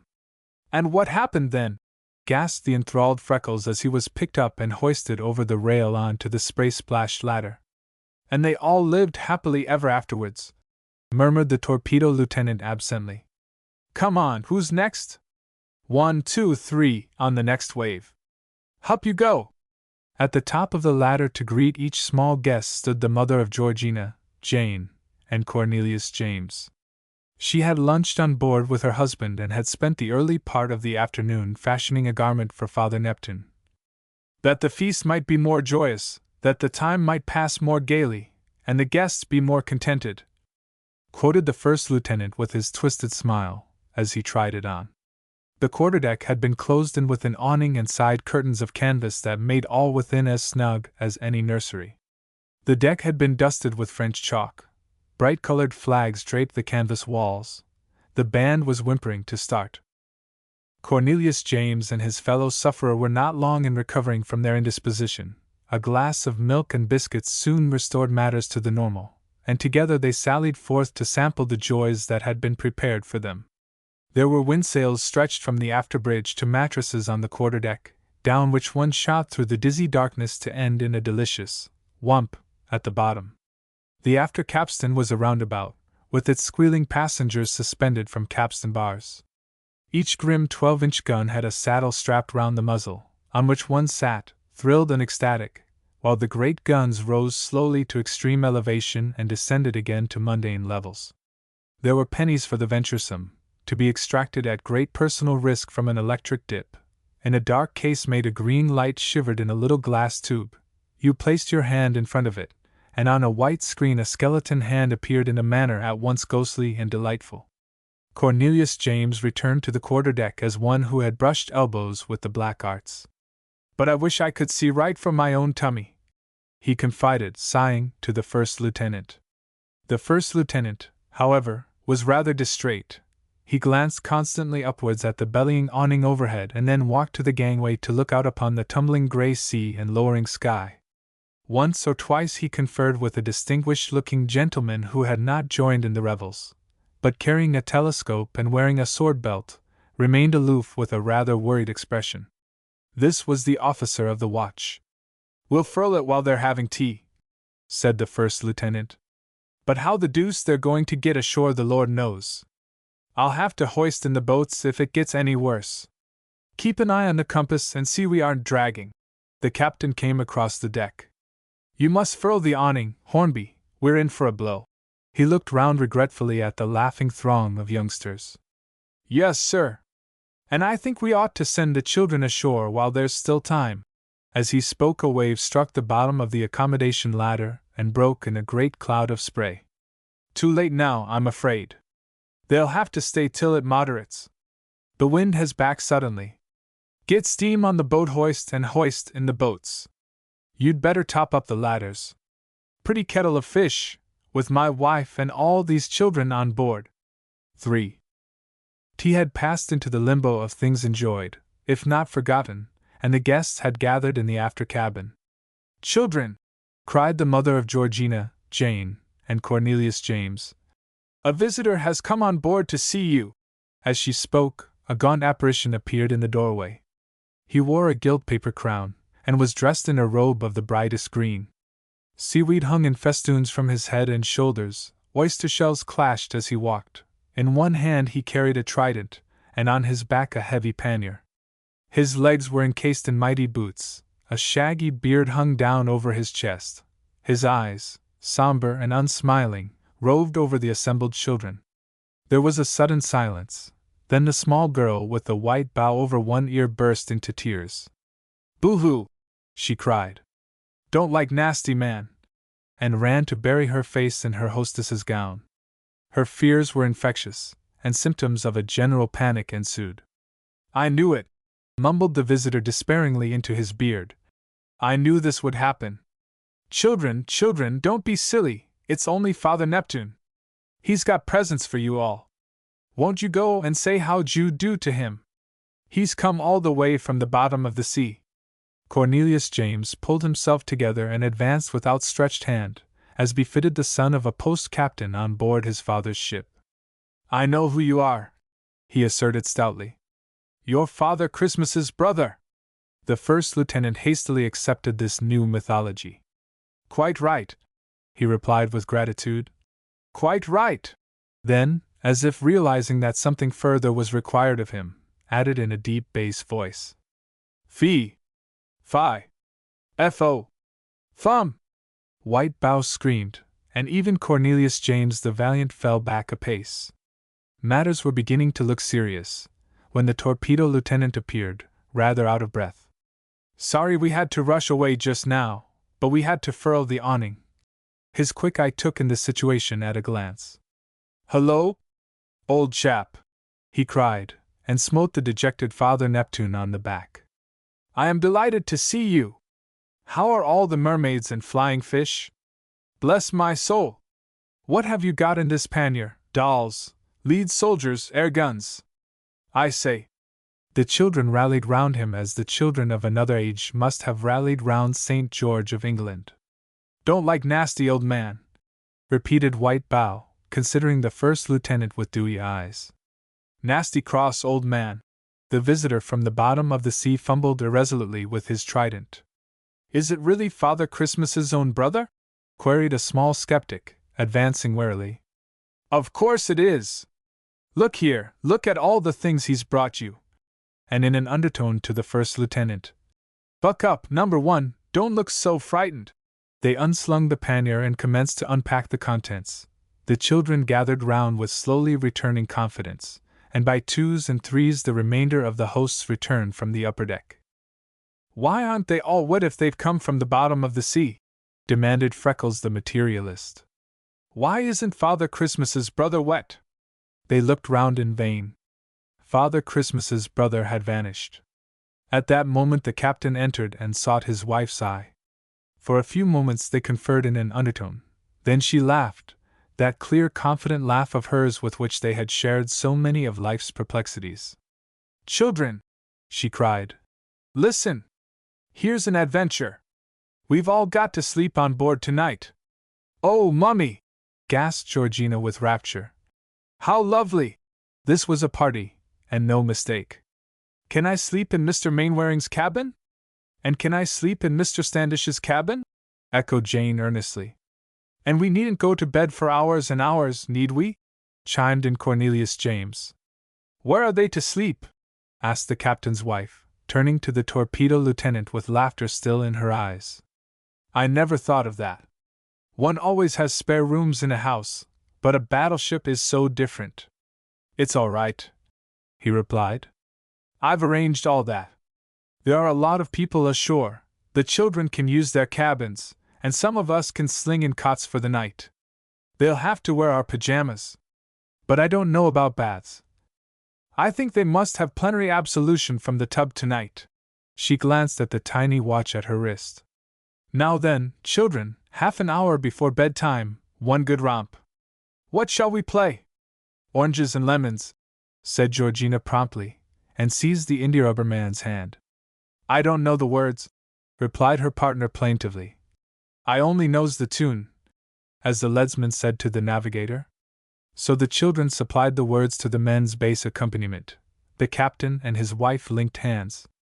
The candle came to light them to bed, the chopper came to chop off a head, and at the end a grand tug-of-war terminated with two squealing heaps of humanity in miniature subsiding on top of the young doctor and the AP.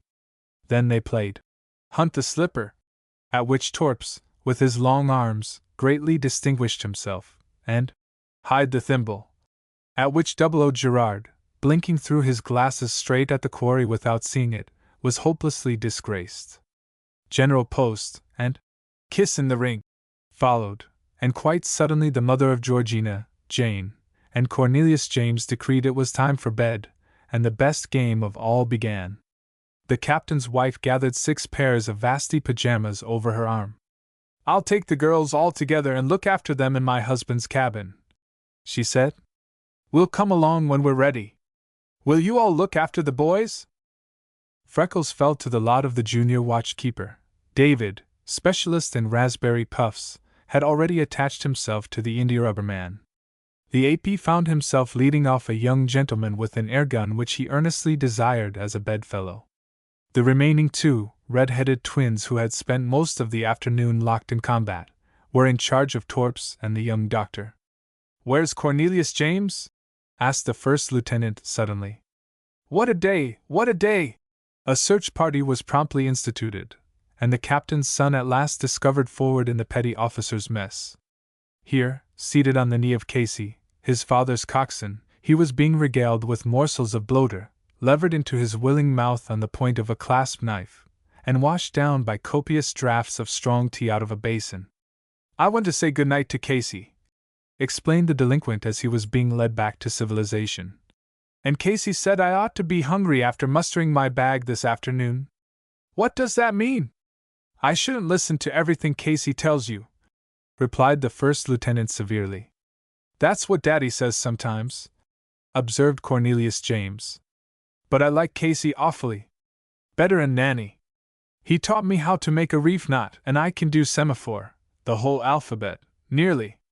Here we are, interrupted his harassed mentor, stopping before the door of his cabin. This is where you've got to sleep. He lifted his small charge on to the bunk. Now then, let's get these shoes off. The flat echoed with the voices of children and the sounds of expostulation. The marine sentry, specially selected for the post, on account of him avin away with children, as the sergeant major had previously explained to the first lieutenant, drifted to and fro on his beat with a smile of ecstatic enjoyment on his faithful RMLI features.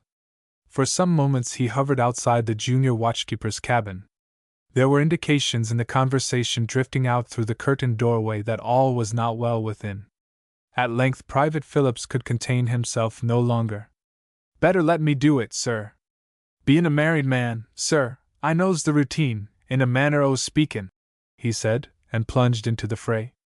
"Oh, is that you, Phillips?" the relieved voice of the junior watchkeeper was heard to say. "I can't get the lead of this infernal rice string. Don't wriggle, Jim, it's rove so taut." "What 'normous pajamas!" said Cornelius James, suffering himself to be robed in his night attire.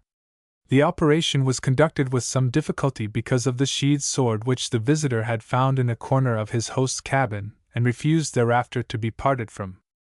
"Have you ever killed anyone with this sword?" A blustering sea broke against the ship's side and splashed the glass of the scuttle with spray. "Hark at the waves outside! Can I have the window open? Shall I say my prayers to you?" "No," replied the first lieutenant, with a little wry smile, as the shadow fingers of the might-have-been tightened momentarily round his heart. "No, I think you'd better wait till Mummy comes." Shrill voices and peals of laughter sounded outside. "Here she is now." He stepped outside, and met the mother of Georgina, Jane, and Cornelius James at the head of her flock. "Here we are!" she exclaimed, laughing. "But oh, Mr. Hornby, our pajamas are so huge!" "So are ours," said the first lieutenant, and stooped to gather into his arms a pathetic object whose pajama coat of many colors almost trailed along the deck. "Cornelius James wants you to go and hear him say his prayers. I will find sleeping quarters for this one." 10 minutes later the last child had been swung into its unaccustomed sleeping quarters. The twins in adjacent cabins had ceased to hurl shrill defiance at each other, and silence brooded over the flat. By the dim light of the police lamp Private Phillips paced noiselessly up and down on his beat, and the mother of Georgina, Jane, and Cornelius James passed softly from cabin to cabin in that gentle meditation mothers play at bedtime. On her way aft to the after cabin she met the torpedo lieutenant. "The children all want to say good night to you," she said softly. "Only don't stay long. They are so excited, and they'll never go to sleep." Of all the men on board, the torpedo lieutenant's heart was perhaps nearest that of a child. He tiptoed into the cabin flat, and drew the curtain of the nearest cabin. "Who's in here?" "Me," said a small voice. Torps approached the bunk. "Who's me, Georgina?" "Yes." "Good night, Mr. Mainwaring." "Good night, Shrimp," replied her idol, submitting to the valediction of two skinny arms twined tightly round his neck. "Good night, and sweet dreams." "No, I can't tell you stories tonight. It's much too late. Lie down and go to sleep." In the next cabin, the sound of deep breathing showed that the small occupant had passed into dreamland. It was Freckles. Jane remained awake long enough to kiss his left eyebrow and was asleep the next instant. White Bow also was asleep, and nearly all the remainder drowsy. Cornelius James, clasping the first lieutenant's sword, however, remained wide-eyed. "I'm so thirsty," he complained plaintively. "That's called Nemesis, my son," said Torps, and gave him to drink out of the water bottle. "Thank you," said Cornelius James, and sighed, as children and dogs do after drinking. "Good night, Corny. Now you must go to sleep and dream of bloaters." "Oh, aren't you really sleepy? Well, if you shut your eyes tight perhaps the dustman won't see you," and switched out the light. As he was leaving, a drowsy voice again spoke out of the darkness. "What did the buccaneer say when you nailed his nose to the flying jibboom?" "Please make me a good boy," replied Torps somewhat at random. "Oh, same's I do," said Cornelius James. "More or less. Isn't that sword very uncomfortable?" But no answer came back, for Cornelius James, the hilt of the sword grasped firmly in two small hands, had passed into the Valhalla of childhood. 8. The Mummers. The sun had not long set, and its afterglow bathed the bay in pink light. It was a landlocked harbor, and the surface of the water held the reflections of the anchored battle fleet mirrored to its smallest detail. So still was the evening that sounds traveled across the water with peculiar acute distinctness. On the quarterdeck of the end ship of the lee line 1,000 men were trying to talk in undertones, lighting and relighting pipes, rallying their friends on distant points of vantage, and humming tunes under their breath. The resultant sound was very much like what you would hear if you placed your ear against a beehive on a summer day, only magnified a millionfold. The ship's company of a super-dreadnought, and as many men from other ships as could be accommodated on board, were gathered on the foremost part of the quarterdeck, facing aft. They sat in rows on mess stools, they were perched astride the after-turret guns, on the shields of the turrets, clinging to rails, stanchions and superstructure, tier above tier of men clad in night clothing, that is to say, in blue jumper and trousers, with the white V of the flannel showing up each seaman's bronzed neck and face. Seamen and marines all wore their caps tilted comfortably on the backs of their heads, as is the custom of men of HM Navy enjoying their leisure. Above them all the smoke from 1,000 pipes and cigarettes trembled in a blue haze on the still air of a summer evening.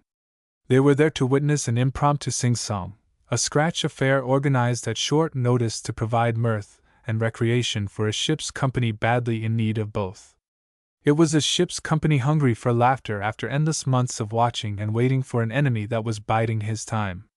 Their lungs ached for a rousing, full-throated chorus. "All together, lads!" They were simply spoiling to be the most appreciative audience in the world. On the after part of the quarterdeck a stage had been hurriedly constructed, a rude affair of planks and spars that could be disposed of in a very few moments if necessity arose, that supported a piano. A canvas screen, stretched between two stanchions behind the stage, did duty as scenery, and afforded the performers a green room.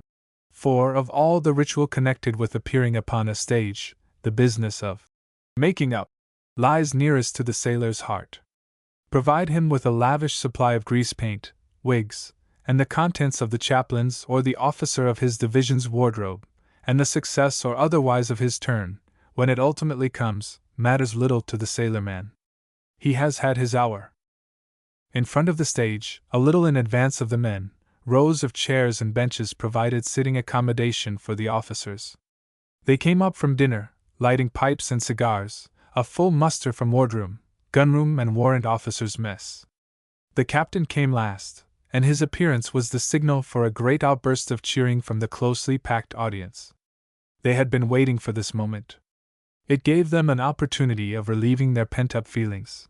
It also gave them a chance to show the rest of the fleet their attitude towards this captain of theirs. It was something they were rather proud that the rest of the fleet should see. Moreover, the rest of the fleet, leaning over the forecastle rails and smoking its evening pipe, did see, and was none the worse for it.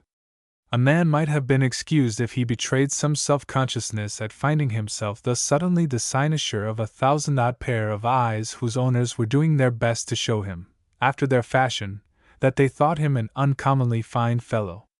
The atmosphere was electrical with this abrupt, boyish ebullition of feeling.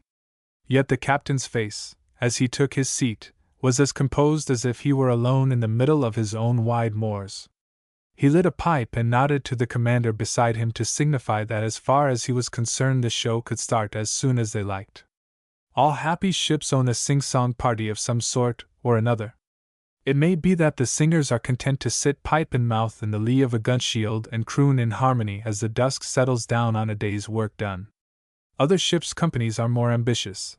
The canteen provides a property box, and from a flag-decked stage the chosen performers declaim and clog-dance with all the circumstance of the drama. In days of piping peace, the operatic and dramatic company of this particular ship had known many vicissitudes. Under the guidance of a musically inclined ship's steward, it had faced audiences across impromptu footlights as the Pale Pink Pierrots, and, as such, had achieved a meteoric distinction.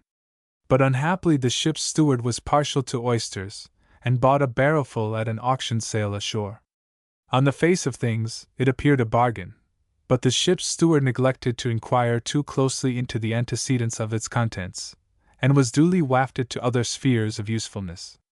The chaplain, an earnest man but tone-deaf, rallied the leaderless troupe of musicians.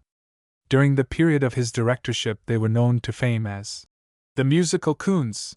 Musical in that each one wielded a musical instrument with which he made bold to claim acquaintance. Coons because they blacked their faces with burnt cork and had cornermen. The cornermen were the weak spots in an otherwise well-planned organization. A sailor can be trusted with the integrity of a messmate's honor or the resources of the mint, conceivably with the key of a brewery cellar, and justify the confidence reposed in him. But he cannot be trusted to be a corner man, gagging, with a black face and a pair of bones. The musical coons dissolved after one performance, during which the captain's brow grew black and the chaplain turned faint, and an ecstatic ship's company shouted itself hoarse with delirious enjoyment. Thereafter, for a period, the breath of rebuke and disrepute clung to the songsters. But a ship without a sing-song party is like a dog without a tail. A committee of petty officers waited upon the first lieutenant, as men once proffered Cromwell the protectorship of England, lest a worse thing befell them. The first lieutenant, with a reluctance and a full sense of the responsibilities involved, that was also Cromwellian, finally consented to become the titular head of the sing-song party. He it was, then, who rose from his chair, holding a slip of paper, and faced the great bank of faces with one hand raised to enjoin silence. The cheering redoubled. For perhaps 15 seconds he stood with raised hand, then he lowered it, and the smile left his eyes. His brows lowered too. The cheering wavered, faltered, died away. They knew what number 1 meant when he looked like that. "The first item on the program," he said in his clear voice, "is a song by Petty Officer Dawson, entitled The Fireman's Daughter," and sat down again amid loud applause. The AP rose, hopped onto the stage, and sat down at the piano that occupied one wing of the stage. Petty Officer Dawson, who was also the ship's painter, emerged from behind the canvas screen, coyly wiping his mouth on the back of his hand. The piano tinkled out the opening bars of the song, and the concert began. It was a sad song. The very first verse found the fireman's daughter on her deathbed. But the tune was familiar and pleasantly mournful, and, as the piano thumped the opening bars of the refrain for the second time, the hundreds of waiting men took it up readily. The melody swelled and rose, till the sadness of the theme was somehow overwhelmed by the sadness that is in the harmony of men's voices singing in the open air. Petty Officer Dawson was a stout man addicted in daily life to the inexplicable habit of drying his gold-leaf brush in the few wisps of hair nature had left him with. His role on the occasion of a concert was usually confined to painting the scenery. The nation being at war, and this particular concert held during the effective blockade of an enemy's empire, scenery was out of the question. So, as one of the recognized members of the sing-song party, he sang, with, be it added, considerable effect. "The next item," announced the first lieutenant, who knew his audience better even than they knew him, "is a comic song entitled, Hold Tight, Emma, by Stoker Williams." This was Taff Williams, Stoker First Class, comedian 10th class, and master of patter unintelligible, mercifully so, perhaps, to any but a blue-jacket audience. He was a wisp of a man with a pale, beardless face and small features, incidentally, too, the scrum half of the ship's rugby team and the referee's terror. But he was more than this. He was the ship's wag, and so was greeted with shouts and whistles of approval as he stepped onto the stage attired in the burlesque counterfeit of an airman's costume. Perhaps you might not have thought his song so very funny after all. It might even have struck you as vulgar, since it depended for its humor upon Gorgonzola cheese, the eldest son of the German Emperor, Maldemar, and a number of other things not considered amusing in polite society. But the sailors' susceptibilities are peculiar. They were there to enjoy themselves. And again a great gust of laughter swept over the audience as an autumn gale convulses the trees on the outskirts of a forest. The singer's topical allusions, sly incomprehensibilities, he flung about him like bombs that burst in an unfailing roar of delight among his shipmates. No wonder they liked him, and even the padre, who perforce had to knit his brows once or twice, looked regretful when the last encore was over. Taff Williams's song was succeeded by a duet. The singers were also comedians, but of a different caliber. Some odd freak of nature had fashioned them both astoundingly alike in face and frame. They were baldish men, short and sturdy, with sandy eyebrows and lashes of so light a color as to be almost invisible. Their countenances were round and expressionless, and their song, which was called, "We Are the Brothers Boo-Hoo," contained little beyond reiterations of the fact, interspersed with steps of a solemn and intricate nature. Ordinarily their avocations and walks in life were separated by a wide gulf. One was a petty officer in LTO, the other a stoker. But fame recognizes no distinctions of class or calling, and circumstances over which they had little control, the universal decree of the ship's company in short, drove them on to the stage to face successive audiences side by side as the brothers Boohoo. Neither dreamed of appearing there without the other, although off it, save for a few grave rehearsals, they rarely met. They were not vocalists, but they bowed to popular demand, preserving their stolid, immobile demeanors, and sang in accents sternly and unintelligibly Gaelic. Their turn over, the first lieutenant announced a juggling display by Boy Buggins. Boy Buggins appeared, very spick and span in a brand new suit of No. 3s, and proceeded to juggle with canteen eggs, Indian clubs, and mess crockery, while the caterer of his mess held his breath to the verge of apoplexy, in a manner quite bewildering. The captain took his pipe out of his mouth and leaned towards the commander. "Where did the lad pick up these antics?" he inquired, smiling. The commander shook his head. "I don't know, sir. Probably in a circus." As a matter of fact, Boy Buggins did start life, as far as his memory carried him, in grubby pink tights and spangles. But he followed in the train of no circus. It was in front of public houses in a district of London where such pitches recurred with dreary frequency that he cut capers on a strip of carpet. He visited them nightly in the company of a stalwart individual who also wore pink tights. After each performance the stalwart one ordained an interval for refreshment. On good days he used to reach home very much refreshed indeed. They called it home, it was a cellar, because they slept there, and as often as not a thin woman with tragic eyes was there waiting for them. She used to hold out her hand with a timid, shamed gesture, and there was money in it which the man took. If he had had a good day or she a bad one, it was always one or the other. The stalwart one beat the woman, or, in his own phraseology, put it across her. But ultimately he had one good day too many, or else he felt unusually stalwart, for the woman lay motionless in the corner of the cellar where she was flung, and wouldn't answer when he had finished kicking her. The police took the stalwart one away to swing for it, and the parish took the thin woman away in a deal box. Boy Buggins passed, via an industrial training ship, into the Royal Navy, and earned the Distinguished Conduct Medal before this particular sing-song had passed out of the minds of those who were present at it. One must conclude that all these things were, as the Arabs say, on his forehead. "Private Mason Armalai, concertina solo!" A great burst of laughter and cheering broke out from the sailors, and redoubled as a private of Marines, holding a concertina in his gnarled fists, walked on to the stage.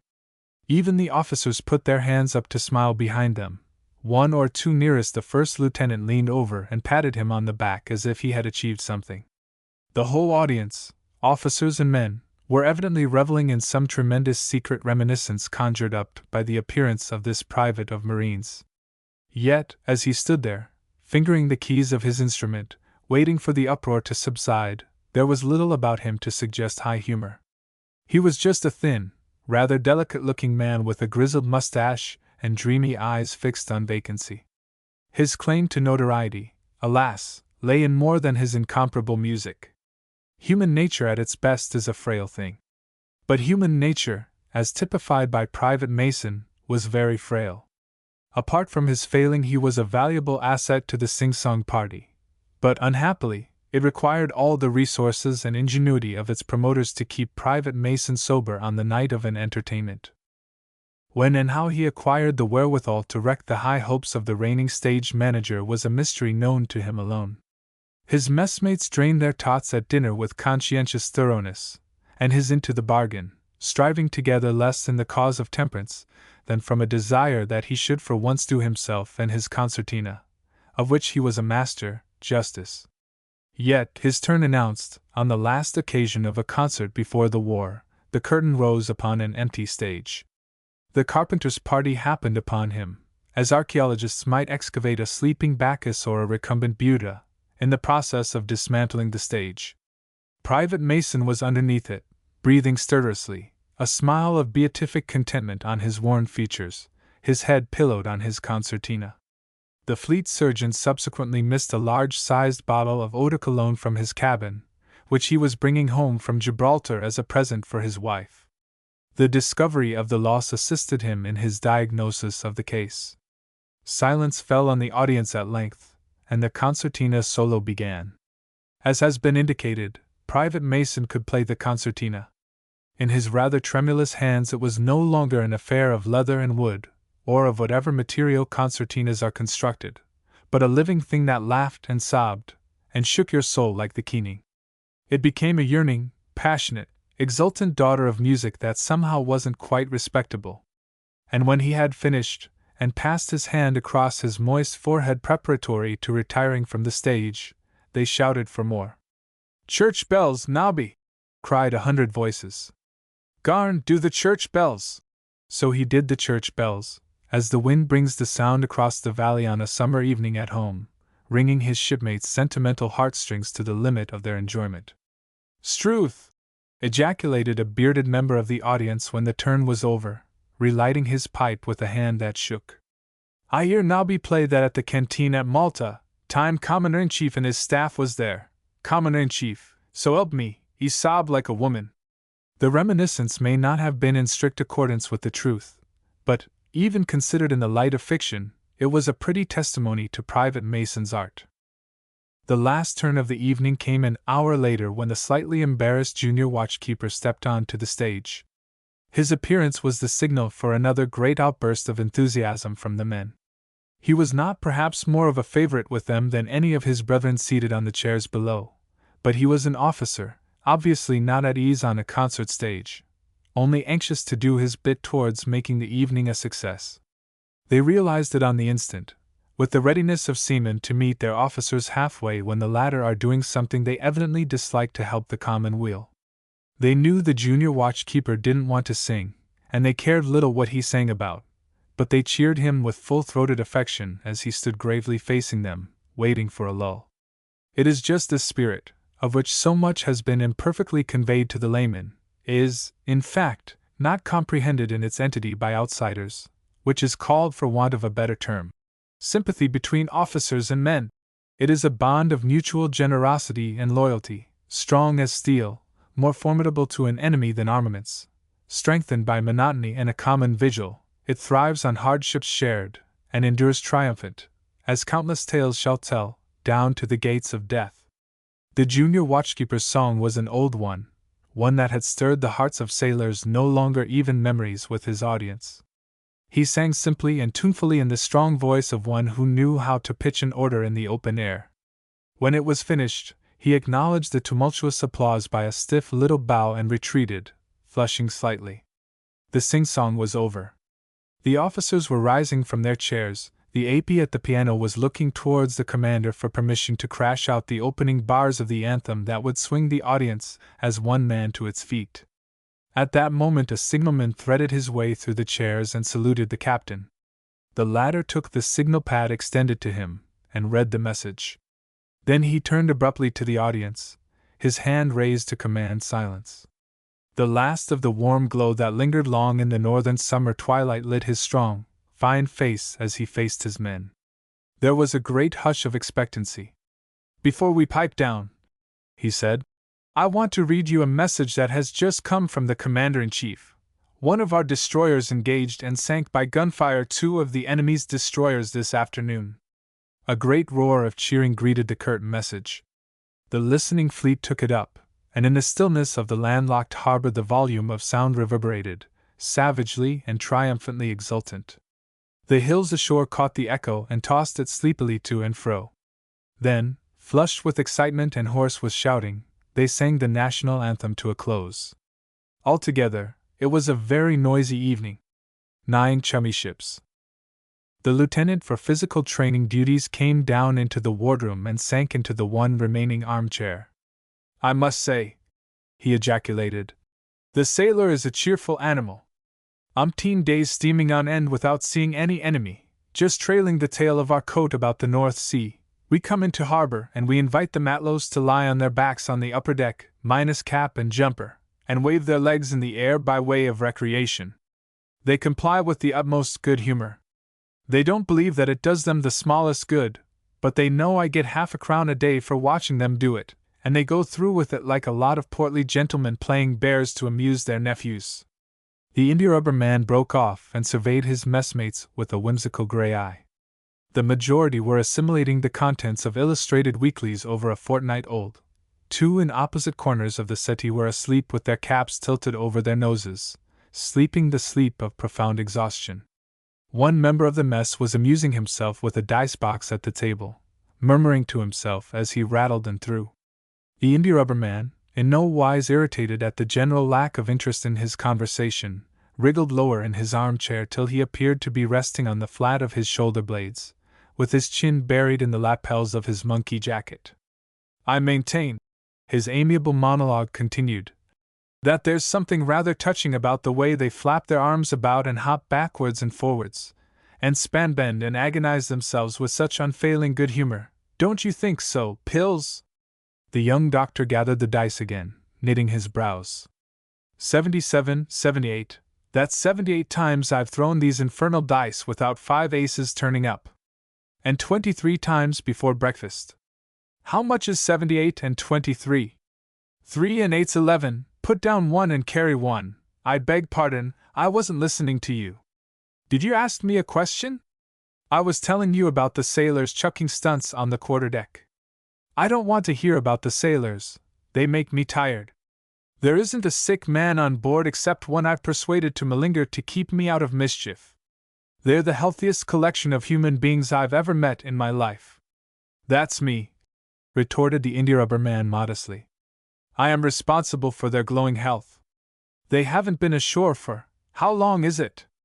10 years it feels like, said someone who was examining the pictorial advertisements of an illustrated paper with absorbed interest. Quite. They haven't had a run ashore for 10 years, ever since the war started, in fact, and yet, thanks to the beneficial effects of physical training, as laid down in the Book of the Words, and administered by the underpaid lieutenant for physical training duties, the young doctor is enabled to sit in the mess all day and see how often he can throw 5 aces. In short, he becomes a world's worker. It's just because they haven't been ashore for weeks and months, and in spite of the lieutenant for physical training. No, Bunge, don't start scrapping, it's too early in the morning, and we'll wake those poor devils, Poof! There! What did I tell you? The two swaying figures, after a few preliminary cannons off sideboard, armchair and deck stanchion, finally collapsed onto the settee. The sleepers awakened with disgust. "Confound you, Bunge, you clumsy clown!" roared one. Between them they seized the young doctor, who was a small man, and deposited him on the deck. "Couldn't you see I was asleep, Pills?" demanded the other hotly. "You've woken Peter, too. He's had, how many is it, Peter? 8 morning watches running. I brooded over him like a providence from the foretop through each weary dawning, so I ought to know." He yawned drowsily. "Peter saw a horn of the crescent moon sticking out of a cloud this morning, and turned out the anti-aircraft gun's crews. Thought it was the bows of a Zeppelin. Skipper was rather peevish, wasn't he, Peter?" The junior watchkeeper grunted and turned over on to his other side. "Well, you nearly opened fire on a northern diver in that flat calm at dawn the other morning." The speaker cocked a drowsy eye on the mess from under his cap peak. "Silly ass vowed it was the periscope of an enemy's submarine coming to the surface." "Truth is," said the India-rubber man, "your nerves are shattered. Pills, here's a job for you. Give the lads 2 pennorth of bromide and stop their wine and extras. In the meanwhile," he pulled a small book out of his pocket. "I have here a dainty brochure, entitled Vox Humana, its ascendancy over mere noise, otherwise, Handbook for Physical Training. I may say I was partly responsible for its production."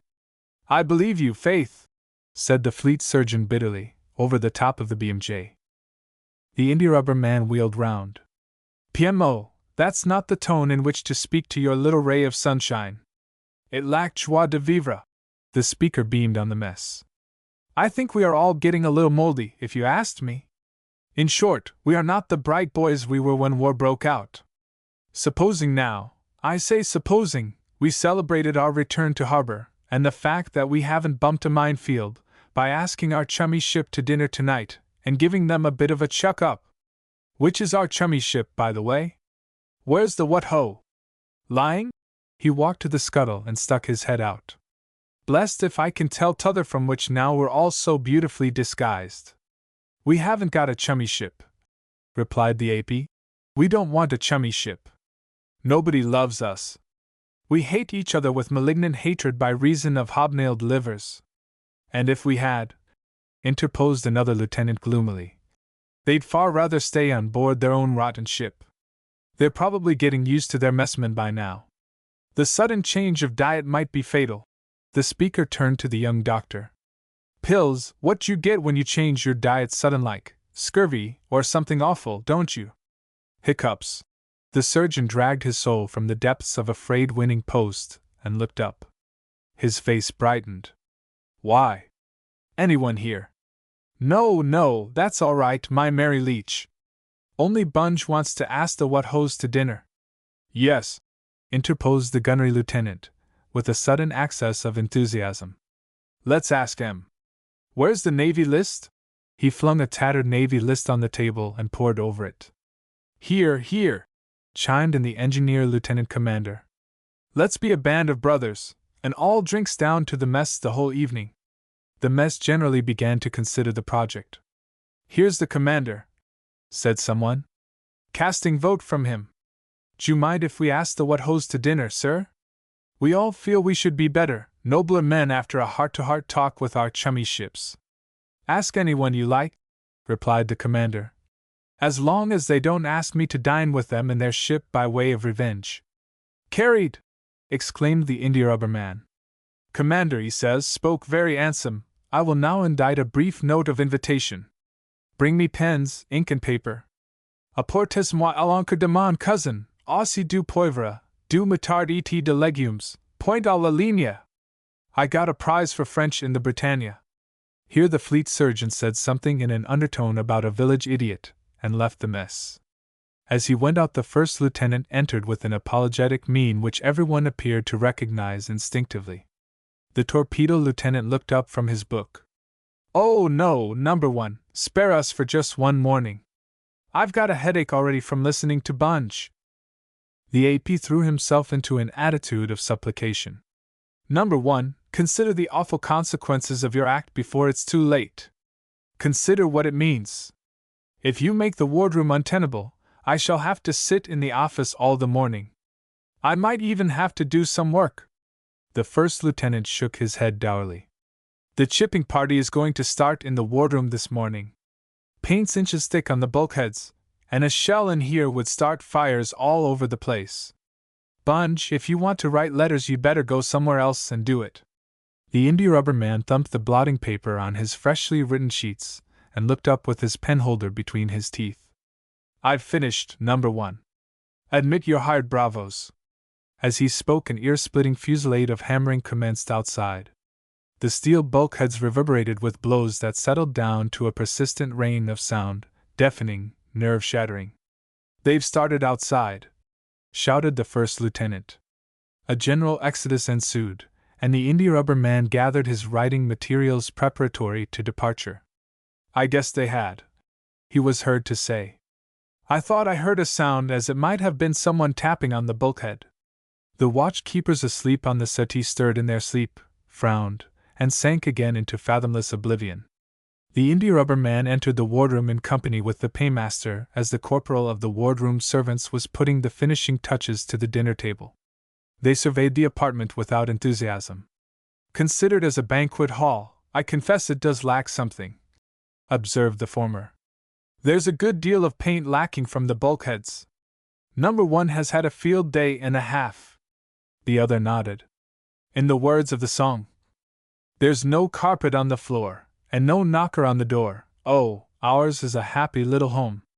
Phillips, bring me the menu, and let's see the messman has succeeded in being funny without being vulgar. Corporal Phillips brought the menu with the air of one who connives at a felony. Messman says, sir, it ain't all he'd like it to be, what with guests comin' and that. But I says to him, war is war, I says, and we can't expect eggs on meat entrees same's if it was peace time.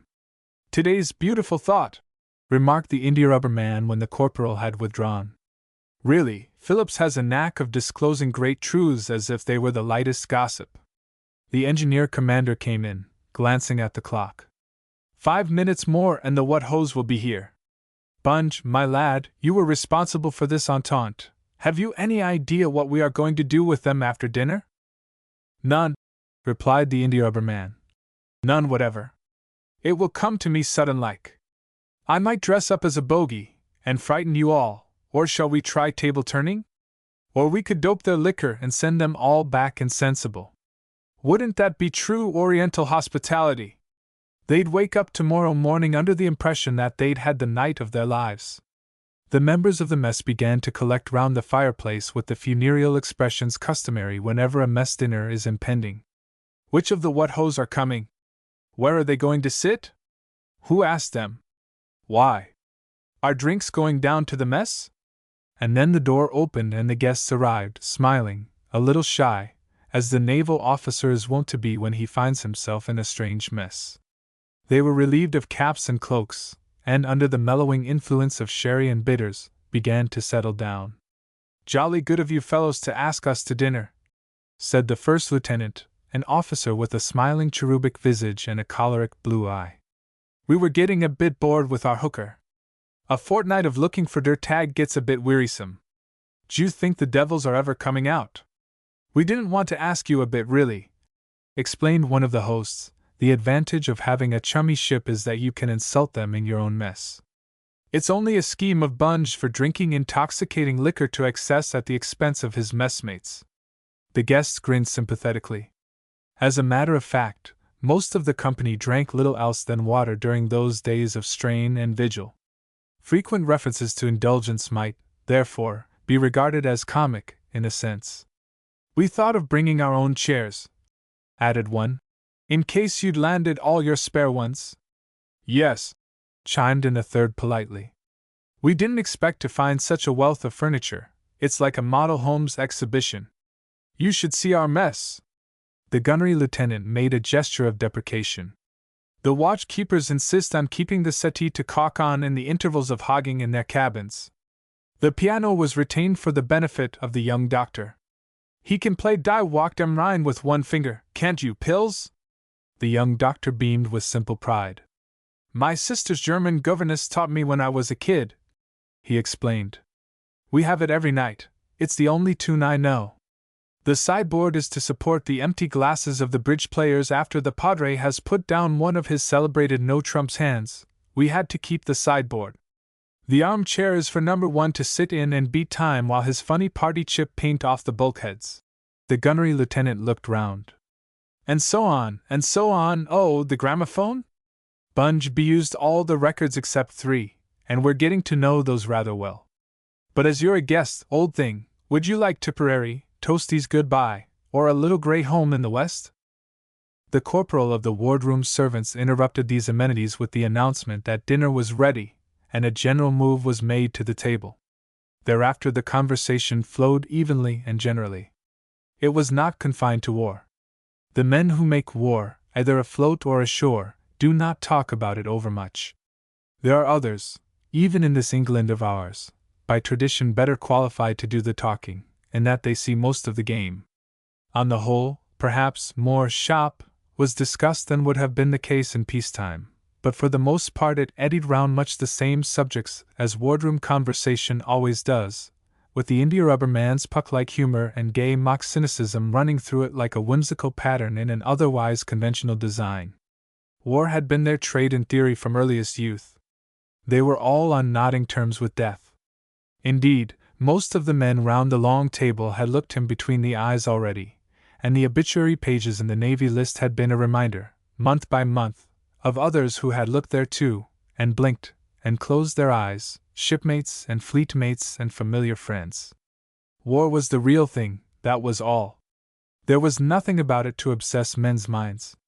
You might say it was the maneuvers of 19, all over again, with the chance of bumping a mine thrown in, and also the glorious certainty of ultimately seeing a 12-inch salvo pitch exactly where the long years of preparation ordained that it should. A submarine specialist, whom the war caught doing exile in a big ship, dominated the conversation for a while with lamentations that he was constrained to dwell in the tents of Cato. 2 minutes of his talk having nearly convinced everyone that the sole raison d'etre of the big ship was to be sunk by submarine attack, he and his theories passed into a conversational siding. The watchkeepers exchanged mutual condolences on the exasperating tactics of drift net trawlers, notes on atmospheric conditions prevalent in the North Sea, methods of removing nocturnal cocoa stains from the more vital portions of a chart, and other matters of interest to watchkeepers. The commander and the first lieutenant of the Wathos discussed the training of setters. The young doctor and his opposite number, and those near them, found interest in Morpheus syringes, ventilation of distributing stations, and, a section of the talk whirling into a curious backwater, the smell of cooking prevalent in the entrance halls of Sheerness lodging houses. The dinner went its course. They drank, sitting, as was their privilege and tradition, the king's health. Then the cigarettes went round, chairs turned a little sideways, the port circulated a second time. The conversation was no longer general. In pairs or by threes, according to taste, temperament, or individual calling, the members of the mess and their guests settled down to a complacent enjoyment of the most pleasant half-hour in a battleship's long day. Presently, while the bridge table was being set out, the india-rubber man rose from the table, and crossing to the piano, began to vamp lightly on the keys, humming under his breath. A chorus quickly gathered round. A battered naval song book was propped up on the music rest, more from habit than necessity, since the india-rubber man could not read a note of music and everybody knew the words of the time-honored chantes. The pianist's repertoire was limited. Half a dozen ding-dong chords did duty as accompaniment to Bantry Bay, John Peel, and the Chinese Bumboatman, alike. But a dozen lusty voices supplied melody enough, the singers packed like herrings round the piano, leaning over each other's shoulders, and singing with all the strength of their lungs. They exhausted the favorites at length, and the player wheeled round on his stool. "What about one of the guests for a song?" "Yes, yes," cried several voices. "Where's number 1? He's our Madam Patty.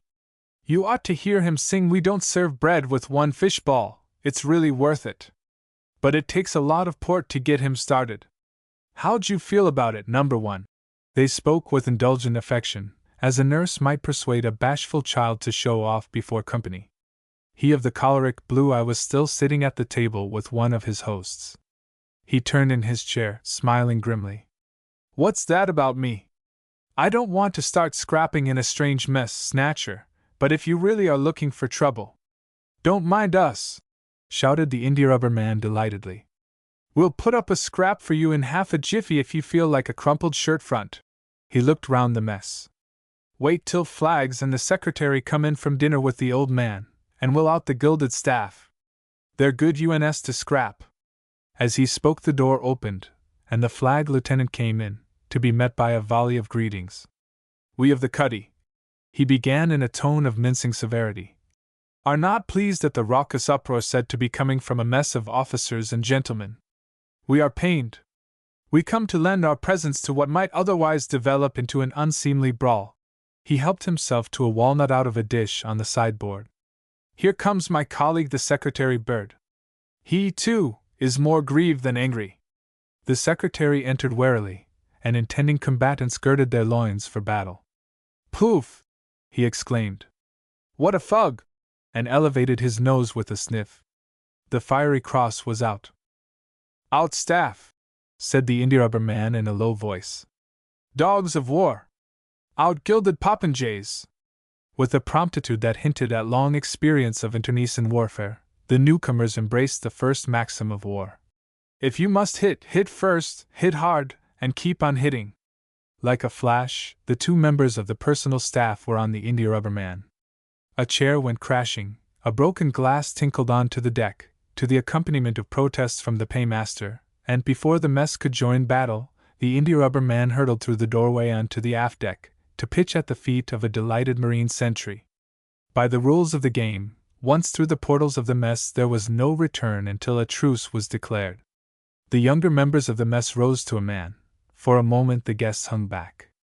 It is not in the best of form to scrap in a strange mess, except by express invitation. Come on! Shouted the junior watchkeeper. Bite M in the stomach! And flung himself upon the secretary. The guests waited for no second invitation. It was a battle royal, and the India-rubber man, interned on the aft deck, yelped encouragement to his erstwhile conquerors because they were fighting valiantly against hopeless odds. A rugby international and a middleweight boxer of some pretensions, although hampered by aiguillettes and outnumbered 6-1, were not easily disposed of. But they were ultimately overpowered, and carried, puffing with exhaustion and helpless with laughter, over the debris of the bridge table, gramophone and paper rack, out through the doorway. The mess, breathing heavily, adjusted its ties and collars and smoothed its disheveled hair. The flag lieutenant and secretary retired to their cabins for more extensive repairs. The bridge table was set upon its legs once more, the scattered cards collected. Polo! Said the India-rubber man. Let's play polo! How'd you do that? Asked one of the ecstatic guests. At the bottom of his heart he was also wondering why the graybeards of the mess stood all this tomfoolery without protest. He had never been shipmates with the India-rubber man. The India-rubber man took an orange off the sideboard, a dessert spoon out of a drawer, and straddled over the back of a chair. Like this, d'you see? We generally play 3-a-side, but as there are 6 of you we'll play double sides. He tossed the orange onto the deck, and hopped his chair in pursuit, brandishing the dessert spoon. That's a great game, said the first lieutenant of the What-Ho, and got him to horse. Come on, our side, boot and saddle! As the game was about to start the door opened, and the flag lieutenant entered hurriedly. He carried a signal pad in his hand, and there was that in his face that silenced the polo players and caused the bridge players to lay down their hands. Signal, he said curtly. Raise steam for full speed. Prepare for immediate action on leaving harbor, and was gone. Those who had immediate duties elsewhere stampeded out of the mess. Overhead there was a thud of feet and ropes' ends, and the shrilling of pipes as the watch fell in. A midshipman thrust his head inside the door of the wardroom. Boats alongside, sir, he said, and vanished. The first lieutenant of the visitors flung his boat cloak over his shoulders. Well, he said, we've had a topping evening. Long, and thanks very much. Their host helped the departing ones into their greatcoats. Not t'all, they murmured politely in return. Sorry to break up a cheery evening. Let's hope they've really come out this time. The India-rubber man slid onto the music stool again, put his foot on the soft pedal, lightly touched the familiar chords, and began humming under his breath. We don't want to lose you, but we think you ought to go. There are many ways of saying Moraturis te saludo. X the higher claim. 1. All night long the wind, blowing in across the dunes from the North Sea, had brought the sound of firing. At times it was hardly perceptible, a faint reverberation of the ether that could scarcely be defined as sound. It would resolve itself into a low, continuous rumble, very much like distant thunder, that died away and recommenced nearer and more distinct. Then the sashes of the open window trembled, and Margaret, who had lain awake all night, every nerve strained to listen, leaned on one elbow to stare from her bed out into the darkness. She had tried not to listen. For hours she had lain without moving, with limbs tense beneath the coverings, the palms of her hands pressed against her ears. But imagination sped through the dark passages of her mind, brandishing a torch, compelling her at length to listen again. She had no very clear idea, of course, what a naval action was like. A confused recollection of pictures seen in childhood only suggested stalwart men, stripped to the waist and barefooted, working round the smoking guns of ships whose decks blazed up in flame to taunt the quiet heavens, while the ship's scuppers ran red. Modern naval warfare could be nothing like that, though. She had only seen the results of modern warfare. Men tortured till they came near to forgetting their manhood, burnt, deaf, scalded, torn by splinters, blinded. She had seen them smiling under circumstances that thrilled her to feel they shared a common flag. On the outbreak of war, the training institute on the East Coast, of which Margaret was the matron, had, on account of its position near the coast and other advantages, been converted into a naval hospital. Miss Dacre, the principal, Margaret, and a few others who had already qualified in nursing, were retained as Red Cross sisters, and it was not long before the classrooms and dormitories were occupied by very different inmates from those for whom they were intended. Only the more serious cases reached these wards. The less dangerously hurt passed by rail or hospitals shipped to the base hospitals in the south. All night long the wounded men in the long wards stirred fretfully under the white counterpanes, each man translating the sounds according to his own imagination or experience. The night sisters moved softly to and fro on the beeswax boards, smoothing tumbled pillows, adjusting a splint or a bandage, calming the bearded children who fretted because they were hopelessly out of it. Towards the dawn the sounds of firing gradually grew fainter, and died away as the first pale bands of light appeared in the east. The sparrows under the eaves stirred and commenced a sleepy twittering. Margaret rose as soon as objects in her room were discernible, bathed her face and hands in cold water, and stood a while at the window watching the day growing over the sea and somber sky. The sounds of the battle that passed away to the northward had shaken her nerves as had nothing else in all her experience. Standing there by the open window, drinking in the indescribable freshness of the dawn, she despised herself. She, who had devoted her life to a purpose, should be above the petty weakness of her sex. Yet the cold fear that had been her bedfellow throughout the night, and was concerned with neither defeat nor victory, haunted her still. She closed the window, lit a small spirit lamp on a side table, and while the kettle boiled, dressed in writing things. The earliness of the hour made it improbable that she would meet a soul, and yet she dressed carefully, coiling her soft hair, with its silver threads, on the nape of her neck, fastidiously dusting riding boots, and giving a brisk rub to the single spur before she strapped it on. She was adjusting her hard felt hat before the glass when someone knocked at the door. She turned questioningly, with hands still raised. "Come in." A girl was standing in the doorway. She wore a dressing gown, and beneath it her slim ankles peeped out of a pair of the felt slippers nurses wear at night. "Betty! What's the matter? Did you hear the firing?" Margaret nodded. Was the betrayal of her nerves infectious? Had it communicated itself to the whole staff? For a swift instant she despised her sex, she who had devoted her life to it. "Yes. Another big engagement. We shall be busy. I was going to ride down to the cliffs to see. What's the matter, Betty? Can't you sleep? Come in and shut the door. I'll give you a cup of tea." She spoke in her accustomed quiet tone, and crossed to the side table, where the kettle was giving out little fitful puffs of steam. Betty closed the door and sat down on the edge of the bed, her hands in the side pockets of her dressing gown.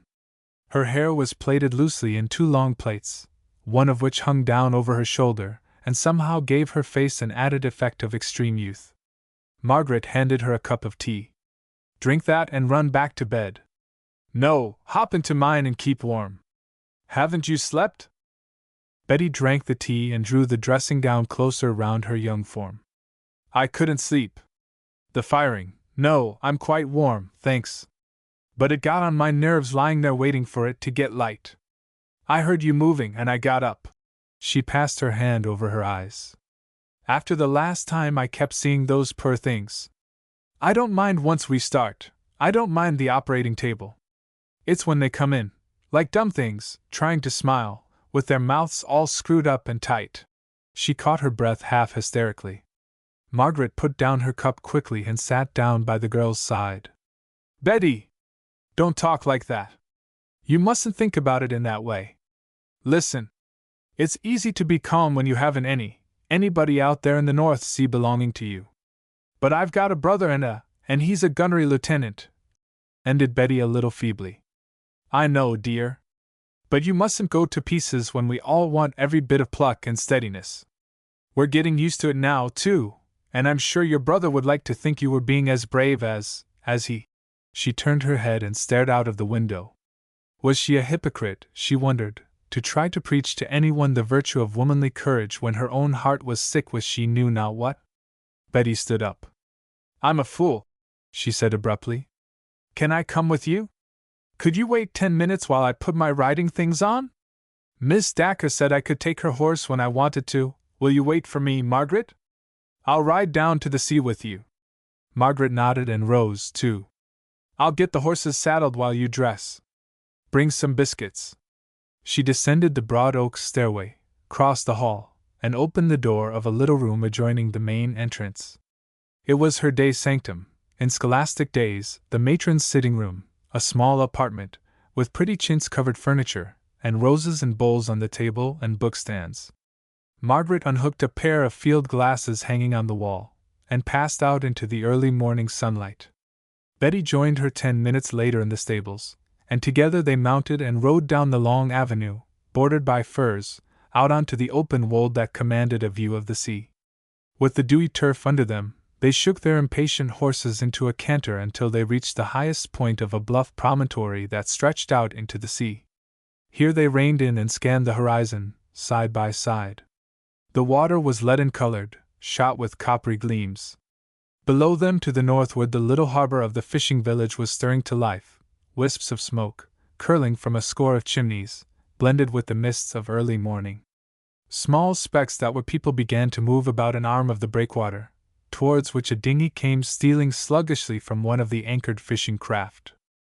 Without speaking, Betty abruptly raised her whip and pointed towards the north. A torpedo boat destroyer was approaching the entrance to the harbor, her funnels jagged with shot holes pouring out smoke. In silence, Margaret handed the glasses to her companion. On the far horizon there were faint columns of smoke north and east. Some were smudges that dissolved and faded to nothing, others grew darker, and presently resolved themselves into distant cruisers passing rapidly south. Margaret's horse lowered his head and began cropping the short grass. "Margaret," said Betty suddenly, "did you ever care for anybody, a man, I mean?" To Betty's mind the 35 years that sat so lightly on Margaret's brow relegated such a possibility, if it ever happened, to a past infinitely remote. For a moment there was no reply. Margaret stretched out her hand for the glasses, and focused them on the horizon. "Yes," she said at length, quietly. The destroyer was entering the harbor. Faint, confused sounds of cheering drifted up to them. "Why didn't you marry him? Did you send him away?" Again a pause, and again came the low-voiced affirmative. Margaret lowered the glasses and returned them to the case slung across her shoulder. "I thought I was doing right. But I was wrong." The night had not been without its lesson. "He's out there." She nodded towards the North Sea, and as she spoke the blunt bows of a hospital ship crept round a distant headland, making towards them. Silence fell between them again. Margaret broke it. "Betty," she said, "if the time ever comes for you to choose between the love of the man you love and anything else in the wide world, don't be misled by other claims, by what may seem to be higher claims. Loving and being loved are the highest responsibilities that life holds." Betty turned her head and stared. "But," she said, "if you think duty doesn't give you the right to..." "Love gives you all the right a woman wants," replied Margaret, still in the same low, sad tone. "If it's only the right to cry. If you forego love, you forego even that." She gathered the reins and turned her horse. "Now we must get back to Bath and dress. There's a lot of work ahead of us." Neither spoke again as they rode back across the downs. In the filmy blue overhead a lark sang rapturously, pouring out its soul in gladness. Margaret was in the hall when the first of the long line of stretcher-bearers arrived. As each stretcher was brought in, a surgeon made a brief examination of the wounded man, and he passed through one or other of the wide doorways opening out on either side of the hall. There was a subdued murmur of voices as every moment brought a fresh arrival. 2 bluejackets, who came up the steps carrying a hooded stretcher, stood looking about them as if for orders. The surgeons were all occupied, but, catching sight of Margaret in uniform, with the broad red cross on her breast, the bluejackets crossed the hall towards her and laid the stretcher at her feet, as if they had brought their burden all this way for her alone.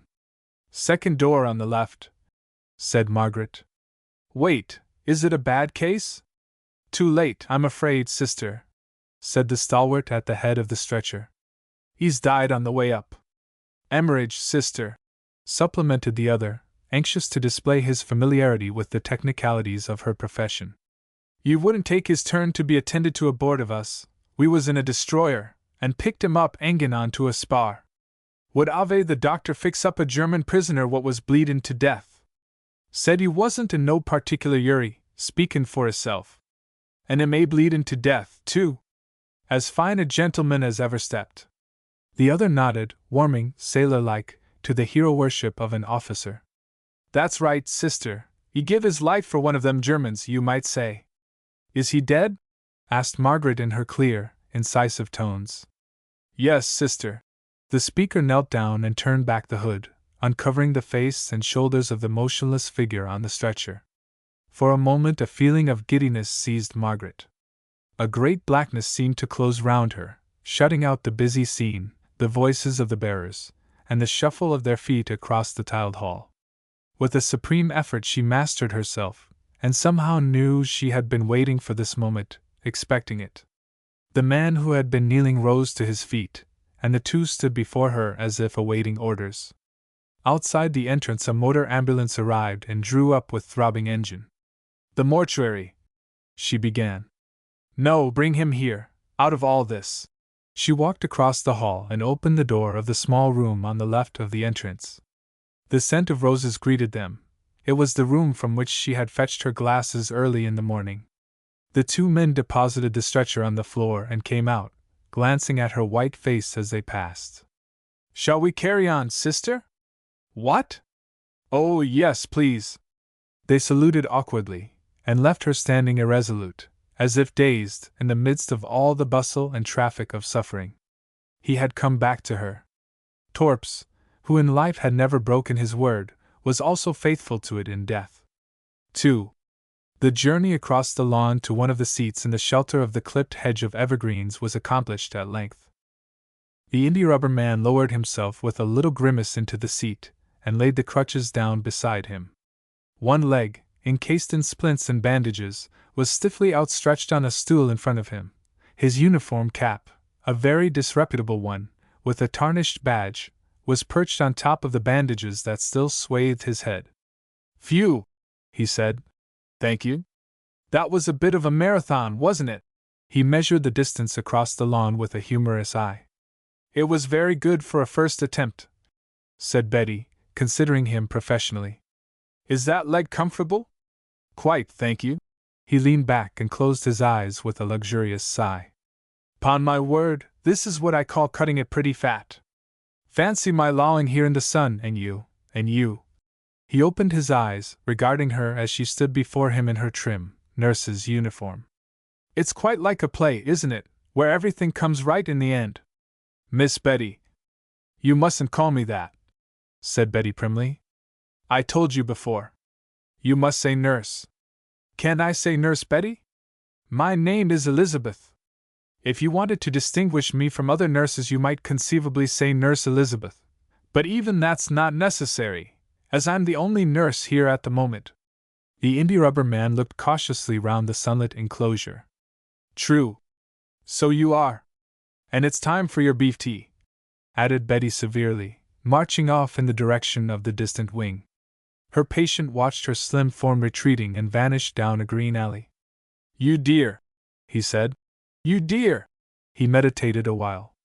It's a rum world, he soliloquized. Torps has gone. The young doc's gone. The pay's gone. He mused a while. But we gave 'em an almighty hammering. And here am I, alive and kicking again. And there's Betty. It's a rum world. He bent forward and gathered a daisy growing in the border beside his seat. With his bleached, rather unsteady, fingers, he began picking the petals from it one by one. She does, she doesn't. She does, she doesn't. She doesn't, repeated the india-rubber man in a woeful voice. A thrush hopped across the lawn, and paused to regard him with one bright eye. Apparently reassured, it deftly secured and swallowed a worm. The india-rubber man laughed. Doesn't anybody love you either? He said. Betty reappeared in the distance carrying a tray in her hands. The thrush, as if realizing that 2 is company and 3 none, flew away. Betty handed a cup to the invalid. There's a piece of toast too, you must soak it into beef tea, and here is a little bell. If you want anything, or you aren't comfortable, you can ring it. I see. The india-rubber man gravely accepted all 3 gifts, and laid them on the seat beside him. "Thank you awfully. But you aren't going away, are you?" "Of course I am," said Betty. "I'm very busy. You must remember that this is a hospital, that you're a patient and I'm a nurse." She moved off sedately. "Miss Betty!" called the India-rubber man. "I mean nurse." Betty turned and retraced her footsteps. "Wouldn't it be awful if I was suddenly taken very ill indeed, if I came over all of a tremble, and tried to ring the toast and soak the bell in my beef tea?" "From what I've seen of you during the last 6 weeks," replied Betty the hospital nurse, "such a thing wouldn't surprise me a little bit." She left him to his graceless self. For a while after she had gone, the India-rubber man tried to read a book. Tiring of that, he lit a pipe and smoked it without enthusiasm. Tobacco tasted oddly flavorless and unfamiliar. Then he remembered his beef tea and drank it obediently, soaking the toast as he had been bidden. Remained the bell. For a long time he sat staring at it. "Much better get it over," he said aloud. "One way or the other." Cautiously he looked round. No one was in sight. The windows at the back of the hospital that overlooked this secluded lawn had been the windows of classrooms, and were of frosted glass. With the aid of his crutches he got up unsteadily, and then, maintaining a precarious balance with one crutch, he thrust the other one under the seat leverwise, and with an effort tipped it over backwards onto the flower bed. This accomplished, the India-rubber man looked round again to convince himself that the maneuver was unobserved. Reassured on this point, he lowered himself down gingerly over the seat until he was lying on his back with his legs in the air and his head in a clump of marigolds. In this attitude he seized the bell and rang it furiously, feebly waving his uninjured leg the while. The moments passed. From his prostrate position behind the seat he was unable to obtain a view of the lawn, and stopped ringing the bell to listen. He heard a faint cry in the distance, and then the flutter of skirts. The next instant Betty was bending over him, white and breathless. "Oh!" she cried. "How did it happen? Did the seat tip over backwards? Are you hurt?" And kneeling beside him raised his unhallowed head. The India-rubber man closed his eyes. "You told me to ring if I wasn't comfortable, and I wasn't a bit. I hate the smell of marigolds too. No, please don't move, I'm very comfortable now." Betty looked wildly in the direction of the house for help. "I heard the bell," she said in a queer, breathless little voice, "and I just came out to look, and then I ran. I ought to have called someone. Ring the bell, I can't move you by myself. We must have assistance. How did this happen?" The India-rubber man opened his eyes. "The seat tipped over backwards." "But how?" It just tipped, as it were." "Will you promise to lie still for 1 minute while I run for help? Are you in pain?" "No. As a matter of fact, I wanted to ask you a question." "What?" asked Betty, reaching for the bell with her disengaged hand. "Betty, will you marry me?" The India-rubber man's bandaged head was deposited once more among the marigolds. Betty rose to her feet, astonishment and indignation joining forces to overcome laughter within her. The resultant of all three was something suspiciously like tears. "What? Oh, I don't believe it was an accident at all." "Will you, Betty?" queried the India-rubber man from the depths of the marigolds. Voices sounded beyond the yews. A white-coated orderly appeared in the distance, stood a moment in astonishment, and came running across the grass towards them. "Quick! There's someone coming. I swear I won't be budged till you answer." The orderly arrived panting. "What's up, miss? An accident?" "Oh!" gasped Betty. "Yes." The India-rubber man suffered himself to be moved.